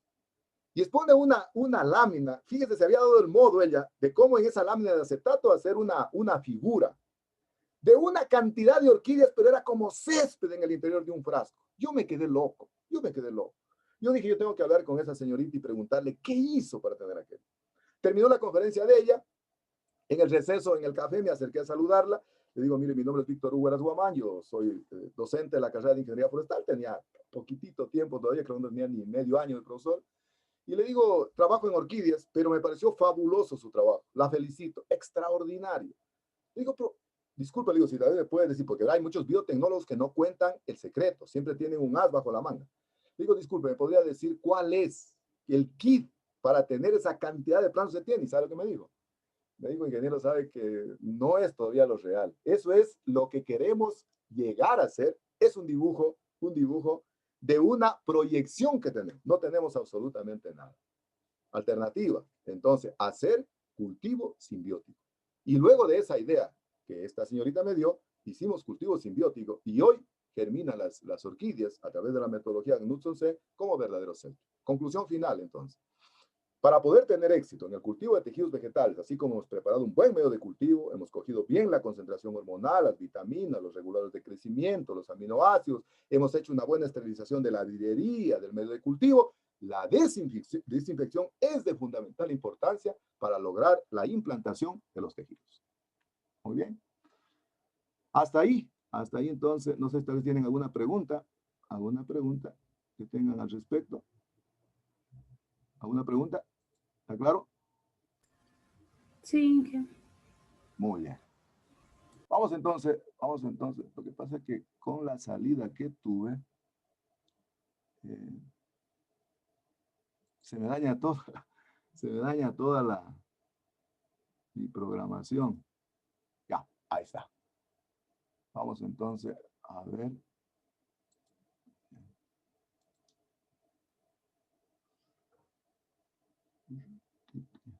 Por favor, me confirman si observan la pantalla. Sí, se ve. Sí, ya se ve. Bueno, en este momento me voy a permitir explicar lo que va a constituir el trabajo de investigación grupal que va a hacer cada grupo, ¿no? Para poder finiquitar la asignatura. Entonces voy a explicar con lujo de detalles realmente cómo he diseñado el trabajo de investigación para que puedan trabajar cada grupo en la especie que les voy a asignar. Miren, yo siempre les he dicho a ustedes de que para mí es de fundamental importancia que el profesor explique qué es lo que quiere, qué es lo que quiere lograr con sus estudiantes. O sea, no se puede dejar al azar, ¿verdad? O sea, no se puede dejar a la casualidad. O sea, que el estudiante haga como quiera, no sé, a trancas y barrancas y después el profesor está inconforme porque no supo explicar. Entonces, me he dado el tiempo, ¿verdad?, de revisar cantidad de trabajos he tenido que revisar. Me ha costado mucho tiempo realmente hacer aquello, pero quiero que salga un trabajo perfecto. Vamos a ver entonces cuáles son los objetivos. Estos objetivos que voy a poner no son los objetivos de su trabajo, son los objetivos de todos los trabajos que vamos a hacer. Ustedes pueden un poco acondicionarlos a su trabajo, pero no tienen que ponerme estos objetivos. ¿Cuáles son los objetivos del trabajo de investigación de estudio de caso? Primero, vamos a revisar diferentes estudios de casos que han sido trabajados, ¿no?, relacionados con la propagación de plantas por cultivo de tejidos vegetales. Aquí he tenido que leer muchísimo, bueno, a mí particularmente me encanta la lectura, he tenido que leer muchos trabajos para seleccionar trabajos que realmente se ajusten a ustedes para poder aplicar todos los conocimientos que estamos aprendiendo y que nos faltan aprender y luego ponerlos en práctica en este estudio de caso. ¿Qué es un estudio de caso, verdad? Un estudio de caso realmente es una consultoría. Es lo que uno realmente hace cuando es un consultor. Dice, sabe que quiero que me haga un estudio de caso. Usted analiza ese estudio, hace una crítica, una autocrítica, pero sobre todo una cuestión propositiva.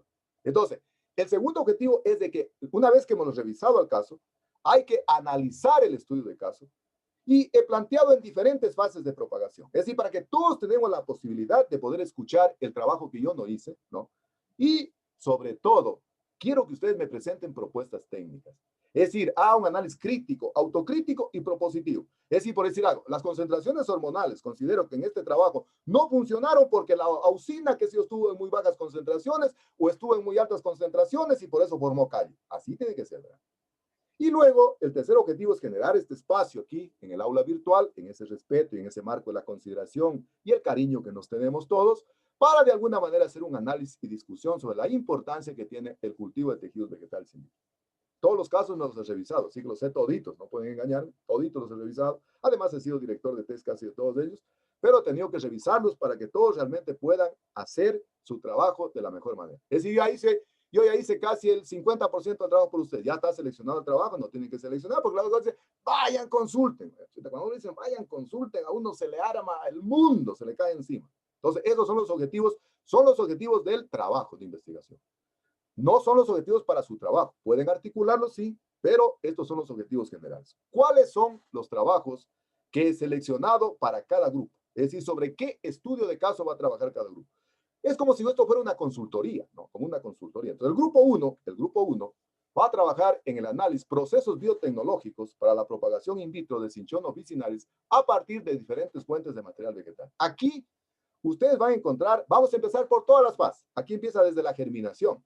Entonces, este grupo va a trabajar en esa fase de la germinación in vitro y hay otro tipo de información que les va a permitir entonces sustentar el estudio de caso. Entonces dije que vamos a atravesar por las diferentes fases. Entonces, el primer grupo va a trabajar, incluso ya les voy a dar dónde está la fuente para que ustedes la puedan consultar. De tal manera que no se hagan mayor problema. Grupo número 2, ya nos dejaron preparada la cancha, el grupo 1, en el estudio de caso, sobre la cuestión de implantación de semillas. En cambio, el segundo va a trabajar ya en la siguiente fase, que es brotamiento y enraizamiento, así mismo de Cinchona officinalis, a partir de vitroplantas, así, en la Argelia. Entonces, el primer estudio de caso nos dejó ya trazada la cancha de cómo hay que hacer vitroplantas. Viene el segundo grupo y en cambio nos dice cómo hay que trabajar en la fase de brotación, en la fase de enraizamiento, y ahí es donde yo quiero el criterio de ustedes desde el punto de vista técnico. Grupo número 3, ya nos dejaron trazada la cancha, el grupo 1, el grupo 2 con enraizamiento y brotamiento, pero viene el grupo 3 y habla de procesos biotecnológicos para la inducción de estructuras caliogénicas. Es decir, ya estamos en la siguiente fase, que es alterar el patrón de crecimiento. Es decir, estamos cambiando el patrón de crecimiento. Y vamos a trabajar también en Cinchona officinalis. Ya hemos trabajado a nivel de laboratorio y ahora hace falta que alguien trabaje ex vitro. Es decir, que alguien trabaje realmente qué condiciones, en cambio, hay en la investigación ex vitro. Y para eso hemos seleccionado una especie maravillosa, justamente la que hemos conversado en la mañana de hoy, que tiene, a través de este mexicano, dice que la naturaleza es prodigiosa, ¿no? Es sabia, ¿no? Entonces, el cuarto grupo, en cambio, va a ser un estudio de caso en el comportamiento de vitroplantas y orquídeas en 2 sustratos, aplicando 3 fertilizantes foliares. Es decir, si ustedes se dan cuenta, va a haber un recorrido realmente por todas las fases que hemos estudiado en el cultivo de tejidos vegetales in vitro. De tal manera que cuando cada grupo exponga, entonces vamos a tener la posibilidad de escuchar cuál es la propuesta que ellos tienen, cuál es el estudio que ellos hicieron, cómo hicieron el análisis crítico, autocrítico y propositivo para poder realmente presentar su informe de estudio de caso. ¿Está claro? ¿Están claros los trabajos? ¿Está claro? Sí, ingeniero. No copiarán nada de esto, todo esto está en la plataforma, todo esto está en la plataforma, no copien nada, todo está en la plataforma, subido ahí ya la tarea. Vamos, seguimos. ¿Qué es lo que debe tener el trabajo? Esto es lo importante, esto es lo importante. Pues yo los dejaría hasta ahí, después cada cual hace una manera, cada otro hace de otra forma. No. Un estudio de caso tiene una característica particular desde el punto de vista del método científico. Y vamos a contemplar 7 capítulos. ¿Qué tiene el primer capítulo? El primer capítulo es la formulación del estudio de caso. Vamos a hacer 3 hojitas. ¿Qué nomás contempla? Ahí vamos a hacer toda la información descriptiva del trabajo de investigación. El tema, los antecedentes, la justificación, el objetivo general y los objetivos específicos. Y lamentablemente la tesis que pusieron ayer, el objetivo general estaba mal redactado. Y no pudieron cambiarlo porque para poder cambiar un objetivo, cuando ya prueba el proyecto de tesis, no puede cambiarlo, ¿verdad? No es como a veces uno le manda el profesor a retroalimentar, ¿no? Y algunos, que si yo cambiamos nomás. No, cuando ya está un proyecto aprobado, en derecho hay una frase que dice, las cosas se deshacen como se hacen. Si a usted le aprobaron el objetivo general de esa manera, para deshacerlo tiene que presentar un trámite legal. Y ese trámite legal es muy largo, ¿verdad? Entonces, por ejemplo, ayer en la tesis no cambiaron el objetivo general y estaba mal redactado. Y por eso yo no califiqué como debía ser, ¿no? Entonces, en la primera parte, en el capítulo 1, aquello. Capítulo 2, la fundamentación científica. Son 3 hojitas nomás, ¿verdad? 3 en la primera, 3 en la segunda. Aquí viene ya una síntesis de la revisión de literatura. ¿Para qué sirvió el trabajo que hicieron la vez anterior sobre la investigación bibliográfica? Para no hacer control-C, control-V, sino hacer un análisis, hacer una síntesis. Fíjense, una de las características que deben tener los profesionales de hoy en día es de que deben tener la capacidad de síntesis y abstracción. Síntesis y abstracción. Es decir, hoy ya necesitamos, creamos, nadie lee más de 10 hojas, ¿verdad? Nadie lee más de 10 hojas. Además, se tumban muchos árboles. De mañana estaba escuchando las noticias que por esta etapa de la pandemia se han perdido mayor cantidad de árboles porque la gente se disparó comprando especialmente papel higiénico. Y el papel higiénico proviene del papel, ¿no? Entonces, hay que hacer una síntesis, una investigación bibliográfica, pero ya del trabajo. Ahí la tienen ya la revisión de literatura y ustedes le hacen una síntesis. Hay que incluir la bibliografía de acuerdo a las normas APA y incluimos las citas bibliográficas en el texto. Entonces, incluimos aquello porque este es un trabajo totalmente técnico siguiendo el método científico. Tiene 3 hojitas. Capítulo 3, metodología, 2 hojitas. Es decir, la metodología que siguieron para poder estructurar. Primero ustedes el estudio de caso. Es decir, ¿qué metodología hicieron? Un análisis, qué sé yo, hicieron un meta-análisis, fueron analizando cada uno de los capítulos. Y después, en cambio, pasan ya a la metodología del trabajo propiamente dicho. ¿Dónde hicieron el trabajo? ¿Cuál fue la principal metodología que utilizaron? Y por eso son 2 hojitas, 2 hojitas. Entonces, la primera parte es la metodología que ustedes van a utilizar para hacer el estudio de caso. Eso generalmente cuando se hace cuando se pone una consultoría, porque nos dice, ¿qué siguió la consultoría? Siguió la siguiente metodología. Primero se revisó información, después se hizo una descripción, después se hizo, una socialización. Es decir, esa es la metodología que ustedes primero hicieron para hacer el estudio de caso y luego ya la metodología propiamente del caso que están analizando. Eso va en el capítulo 3. Capítulo 4 viene el desarrollo ya del estudio de caso. 3 hojitas. Primero, una narración del caso. Después, una síntesis de los principales resultados. No es hacer control-C, control-V, ¿verdad? No es coger los cuadros de la tesis, ¡pac!, ponerlos acá. No, no. Hay que hacer una síntesis, ¿no?, de los resultados obtenidos. Analizar las causas de los logros y los obstáculos obtenidos. Aquí viene lo importante. Aquí viene la propuesta de ustedes. Las lecciones aprendidas que les dejó el caso analizado y la propuesta. Es decir, el aporte que ustedes hacen. Dicen, muy bien, ya hacen la descripción, que si yo dice los resultados obtenidos, no sé, en el caso del brotamiento, por decir algo, los brotamientos fue muy bajo, y dos cosas. Y luego, entonces, en este capítulo, ustedes dicen propuesta, ¿no? Frente al brotamiento, ¿qué proponemos? Y entonces aquí viene el análisis. Dice, muy bien. Propuesta, porque vamos a ver brotamiento. Dice, las citoquininas, aquí viene todo el desarrollo de la bibliografía que hemos ido aprendiendo. Las citoquininas son reguladores de crecimiento que tienen por función, qué sé yo, permitir la multiplicación celular. Desde esa perspectiva, las citoquininas que han utilizado en el presente trabajo de investigación, conformadas por quinetina, benzilaminopurina, las que sean, generalmente los resultados fueron bajos, razón por la cual nosotros, qué sé yo, recomendamos que se podrían utilizar tales y tales cosas por tales y tales razones. Es decir, aquí viene el aporte de lo que hemos aprendido a lo largo de la asignatura. Yo les dije a ustedes al inicio del encuadre, y siempre les vengo diciendo, de que yo no aspiro de que salgan expertos, que se preparen para los exámenes. No me interesa, ¿verdad? A mí me interesa que ustedes salgan expertos para dar el examen en la vida profesional, para estar realmente, responder a las expectativas, para responder a las exigencias de la vida. Y eso estoy pidiendo ahora la vida profesional, ¿verdad? Por eso a mí no me gusta mucho esta metodología que contaba ese día que volvemos a tener cantidad de exámenes. No me interesa mucho aquello, porque a mí me interesa que el estudiante aprenda, que el estudiante sepa, que el estudiante tenga sentido común. Entonces, eso contempla el capítulo 4 y tiene solo 3 hojitas, ¿no? 3 hojitas. Capítulo 5 vienen las conclusiones y recomendaciones, una síntesis, las principales conclusiones y recomendaciones. Pueden poner de su cosecha también, ¿sí? De su cosecha también, alguna conclusión, alguna recomendación, por ejemplo, que sea para la fase caliogénica, otros en el caso que tienen para la fase de brotación, para la fase de enraizamiento, es decir, van poniendo sus propias conclusiones. Capítulo 6, la bibliografía citada, en una hojita, de acuerdo a las normas APA. Si tienen que ser algún anexo que poner, una foto, entonces les interesa alguna cuestión, todos deben ir numerados siguiendo las normas de redacción técnica. No recuerden que las normas de redacción técnica es que se puede numerar con números. 4 números soporta. 1, 1, 1, 1, 1, 1, 1, 1, 1, 1, y luego viene 1 entre paréntesis, o guiones o viñetas, ¿no? Y por favor no pongamos sangrías, no es necesario poner sangrías, ¿no?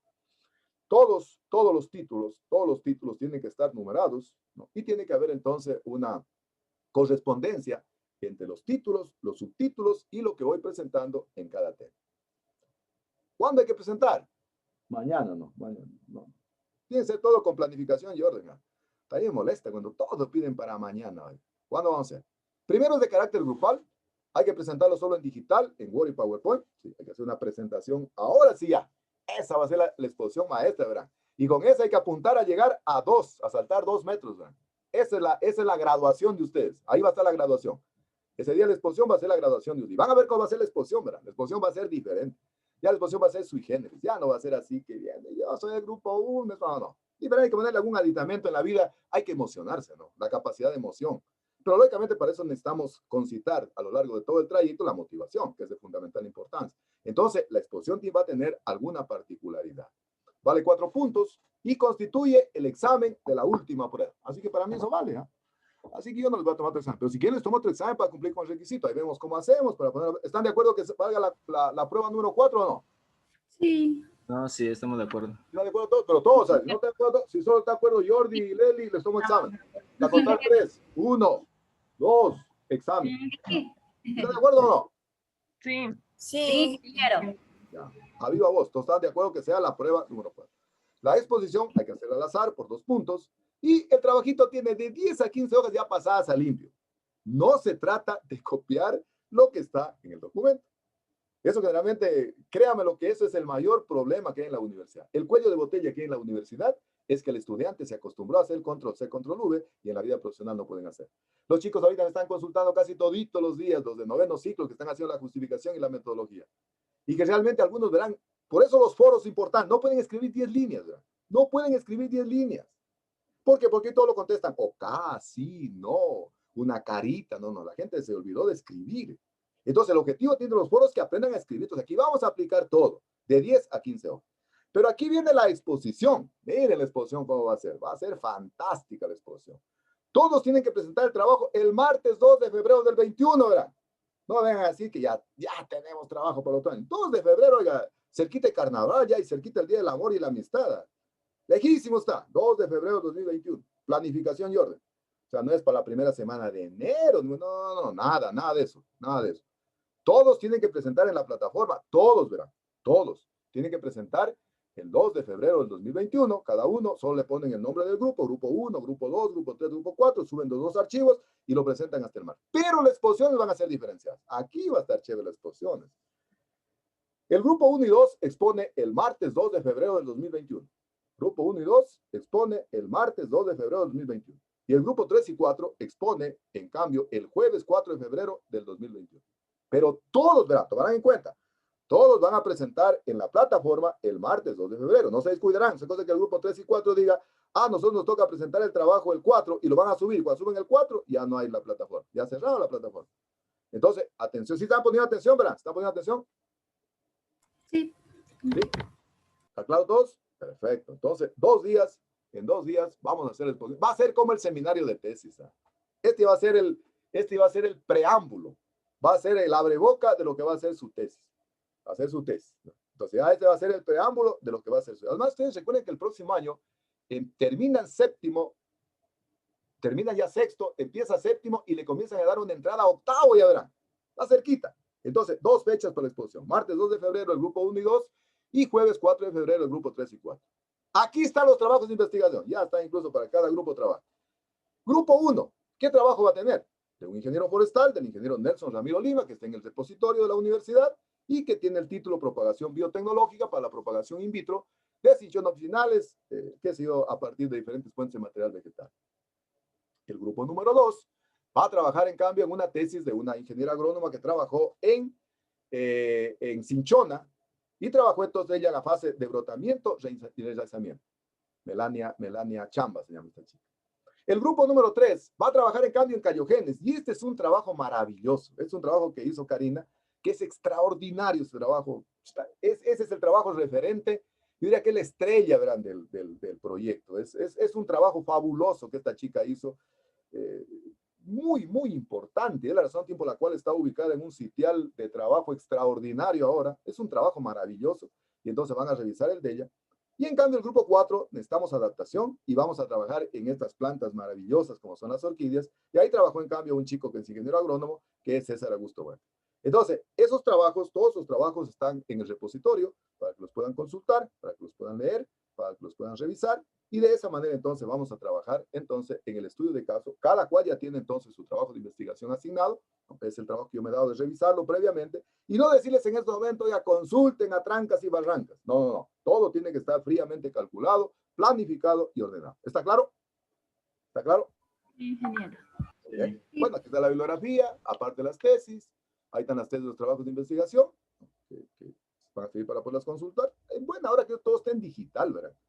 Oiga, yo me acuerdo en mi tiempo, verán, había que ir a la biblioteca, pedir un libro. Siempre pedíamos, por ejemplo, el libro de Fonquer y la botánica de Schaume. Pues. Pero ese era el que más lo pedíamos, los agrónomos, los forestales, los agrícolas. Imposible encontrar ese libro. Y había uno que llevar en un cuadernito y anotar todo, ¿verdad? Esa cosa que dolía la mano tanto que se escribía, porque no prestaban el libro. En ese tiempo no habían fotocopias, no había. Hoy todo está en digital, todo está en el repositorio, ¿no? Y entonces tenemos que consultar aquello. Muy bien. Ahora sí, entonces empieza el trabajo. Comencemos a trabajar para poder leer, para poder tener la propuesta. Y aquí realmente es donde vamos a dar el examen final. Para mí es el examen final. Para mí es el examen final porque aquí es donde vamos a demostrar toda nuestra capacidad, todo nuestro ingenio, toda nuestra creatividad, todo lo que hemos aprendido a lo largo de la asignatura. Bien, ahora sí podemos, creo, prender las camaritas para ir finiquitando. ¿Preguntas? Si tal vez no quedó claro. Ingeniero, yo le tenía una consulta. Para la segunda unidad sería en este caso, sí tenemos examen, ¿verdad? Sí, claro. Sí, sí. Ya, eso me estaba media confundida. No, sí, ahí sí, de esos que son así, facilititos ahí que... A ver, adivine qué color es el caballo blanco Simón Bolívar. Blanco, azul, así sencillitos, ¿no? Pero acá va a ser efectivo, ¿no? Acá va a ser más efectivo. ¿Está claro? ¿Alguna otra pregunta, tal vez? Sí, ingeniero, muchas gracias. Leslie, ¿dónde está Leslie? ¿Qué va, Dígame, ingeniero. A ver, ¿cómo estamos? ¿Todo está claro? ¿Está claro, Leslie? Sí, todo está claro. Todo está claro. Perfecto, todo está claro. ¿Alguna otra pregunta? ¿Está claro todos? Sí, Bueno, ingeniero. Jordi está que me mira a mí porque dice, ingeniería, quiero las preguntas. Ya me está cayendo mal con estas preguntas. Juan. Y creo que no vamos a avanzar ahora porque esas preguntas, súmale ahí, tiene el punto de marchiteza. Sumen punto de marchiteza. Aunque tiene relación con la marchiteza, ¿no? Súmale ahí para ver si Dios lo permite, en el próximo ciclo conversamos aquello, para no cargarlos, tiene mucho trabajo, ¿no? Recuerden que somos personas, somos seres humanos, que vivimos, que sentimos, que respiramos, que necesitamos espacio también, ¿no es cierto? Para nosotros, personal, y entonces ya nos revisamos aquí. Bueno, no sé si tienen alguna otra pregunta. ¿Está claro todo? Sí, por mi parte, ingeniero. Está claro. Bueno, voy a prender la cámara porque esta es la última clase del año 2020. Bueno, como ustedes conocen, miren, el tiempo es inexorable y todo en la vida es circunstancial. Llega, sucede y pasa.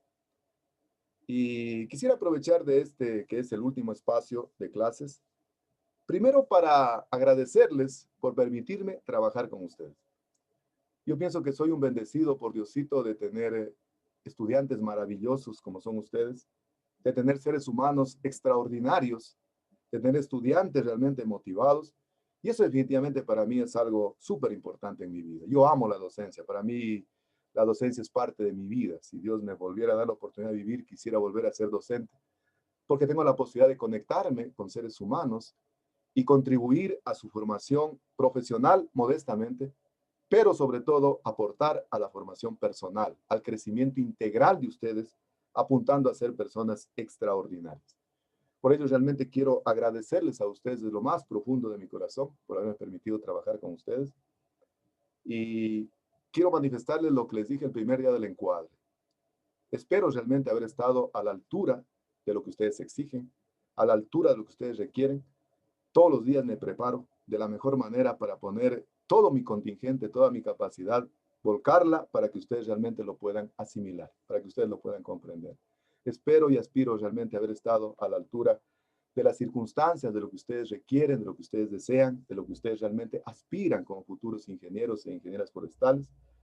Y quiero manifestarles de que eso definitivamente me compromete a mí trabajar más, porque yo cuando veo un grupo motivado, definitivamente es como una inyección anímica que me dan para seguir adelante. Así que muchísimas gracias a todos y cada uno de ustedes por ese aporte, por esa colaboración, por esa perseverancia que tienen, por entender de que definitivamente el éxito viene acompañado de ese conocimiento, de esfuerzo, de actividades, de que no estamos aquí en la vida para impresionar a nadie, sino estamos realmente para inspirar ternura, confianza, cariño, amor, solidaridad, pero manejando el perfil más bajo que puede haber de los seres humanos, el perfil más bajo. Hacia uno ni siquiera lo notan, ¿verdad? Y si lo notan, que sea por su calidad como persona, como profesional, pero que no lo diga usted. Tampoco se lo crea si le dicen que es bueno, o tampoco se lo crean si le dicen que es pésimo o que es mediocre. Crea usted primero en usted mismo. Si usted cree en usted, eso no significa ser creído, ¿verdad? Sino significa realmente ser humilde, ¿no? Es decir, aceptarse como uno verdaderamente es, reconociendo que tiene potencialidades, pero sobre todo sabiendo entender que tiene muchas limitaciones, que tiene muchas dificultades. Yo creo que si entendemos claramente aquello, realmente nadie nos puede humillar, porque no hay que confundir tampoco ser humilde con que a uno lo humille. No hay que confundir creérsela con ser creído. Así que realmente quiero agradecerles porque cada vez veo en ustedes de que hay eco lo que estoy diciendo, lo que les dije en el encuadre. Para mí que una sola persona se pueda motivar es más que suficiente. Es más que suficiente, porque ella en su entorno puede contribuir realmente a motivar a los demás. En segundo lugar, ustedes saben que estas fechas generalmente que se pasan al final del año, dicen que hay que hacer un balance de las cosas positivas y de las cosas negativas. Y yo creo que este año ha sido un año que nos ha dado muchas enseñanzas y que nos ha sabido demostrar de que uno puede hacer mucho, ¿no? Solo contando con uno solo. Pero ¿saben qué? Con el respaldo de lo que uno más adora, de lo que uno más quiere, que es la familia. Y por lo tanto, no se olviden nunca de seguir haciendo aquello que siempre les digo, nomenclar, realmente decir, porque lo que no se nomencla no existe. El amor no puede prescindir de las palabras, ¿no? Yo creo que este año ha sido muy aleccionador porque nos ha permitido, yo creo que humanizarnos más. Y ojalá Dios lo permita, así lo cree conveniente cuando salgamos a esta nueva normalidad, salgamos como seres humanos renovados, más comprensivos, menos críticos, menos destructivos, menos hipócritas, ¿no es cierto? Más sinceros, más transparentes, sin demostrar poses falsas, sin demostrar lo que no somos. Yo creo que esa es la enseñanza que nos tiene que dejar. Y como esta es una época de paz, quiero aprovechar de este espacio, de esta ocasión, y por eso prendí la cámara, tal vez para pedirles disculpas y perdón si cometí algún exabrupto en la intencionalidad de que puedan aprender. Créanme que nunca lo he hecho, nunca lo hago las cosas de mala intencionalidad. Lo hago solo con el ánimo de que puedan crecer como personas, como seres humanos y como profesionales. Pero sobre todo lo que más me interesa como personas, que traten realmente de ser personas extraordinarias, porque una persona extraordinaria puede ser un excelente profesional. Así que desde lo más profundo de mi corazón les pido, tal vez de repente me disculpen si no los pude atender a tiempo, si tuve algún exabrupto que tal vez herí susceptibilidades de alguien, les pido desde lo más profundo de mi corazón me disculpen, me sepan perdonar. Y finalmente quiero desearles de que estas fechas, que son importantes en la vida de las personas, la pasen de lo mejor. Yo no soy no sé, muy asiduo a esta cuestión de Navidad. Yo, tiempo que pasé en Cuba, para mí fueron los mejores años, porque a veces son tiempos un poco de injusticia, son tiempos de inequidad. Hay gente que lo tiene mucho, hay gente que no tiene nada, y a mí ese tipo de cuestiones no me gusta. Sin embargo, quiero aprovechar desde lo más profundo de mi corazón para desearles que tengan una extraordinaria Navidad, pero sobre todo, que el nuevo año venga cargado de muchas bendiciones para todos y cada uno de ustedes, para todas y cada una de sus familias, para todos y cada uno del conglomerado social que los rodea, que puede ser sus familias, sus amigos, lo que más aman, lo que más quieren, y que se comiencen a cumplir todos sus sueños, todas sus aspiraciones, tanto en el plano personal, en el plano académico y en el plano familiar. Yo les digo a ustedes que el año 2021 es un año crucial en la vida de ustedes, pero súper importante, y un año motivador, porque es el año en el cual ustedes terminan sexto ciclo, empiezan ya el séptimo ciclo y se dan ya aprestando para lo que sería la finalización de la carrera. Cuando uno ya llega a ese espacio, no quiere salir de la carrera, ¿verdad? No quiere irse de la carrera. Cuando los chicos están en primero ahorita, les contaba el día viernes anterior que este miércoles tenía un grado y una chica me dijo, qué envidia, ingeniero, ya quisiera estar ahí. Y ahí ves, cuando uno está en esas circunstancias, no quiere serlo. Así que realmente aprovecho de este espacio para desearles desde lo más profundo de mi corazón que pasen unas fiestas extraordinarias, que descansen, que se cuiden, que Diosito bendiga realmente a todos y cada uno de ustedes para que todos sus sueños, todas sus aspiraciones se puedan cumplir. Y quiero que entiendan que ahorita están en las duras, ¿verdad? Así toca a veces, pero en buena hora que todo no es eterno, todo es circunstancial. Ya vendrán las maduras, ya vendrán realmente cuando la gente tenga la posibilidad de reconocer su talento, de reconocer su capacidad. Pero ¿saben por qué lo reconocen? Porque hicieron el esfuerzo ahora. No se olvide lo que decía Juan Montalvo, de que solo los que trabajan, yo diría solo los que estudian, pueden sentir la satisfacción del descanso. Es decir, posiblemente los compañeros que se quedaron detrás dijeron, pero ¿yo qué estuve haciendo? ¿Por qué, no sé, Jordi? ¿Por qué, no sé, Viviana? ¿Por qué Anita Cristina? ¿Por qué Mayrita? Ahora son ingenieros por tal. ¿Yo qué estuve haciendo? Mientras tú estabas posiblemente haciendo cosas que no eran académicas, yo estaba dedicándome a lo mío. Y ahora solo estoy cosechando el fruto del esfuerzo.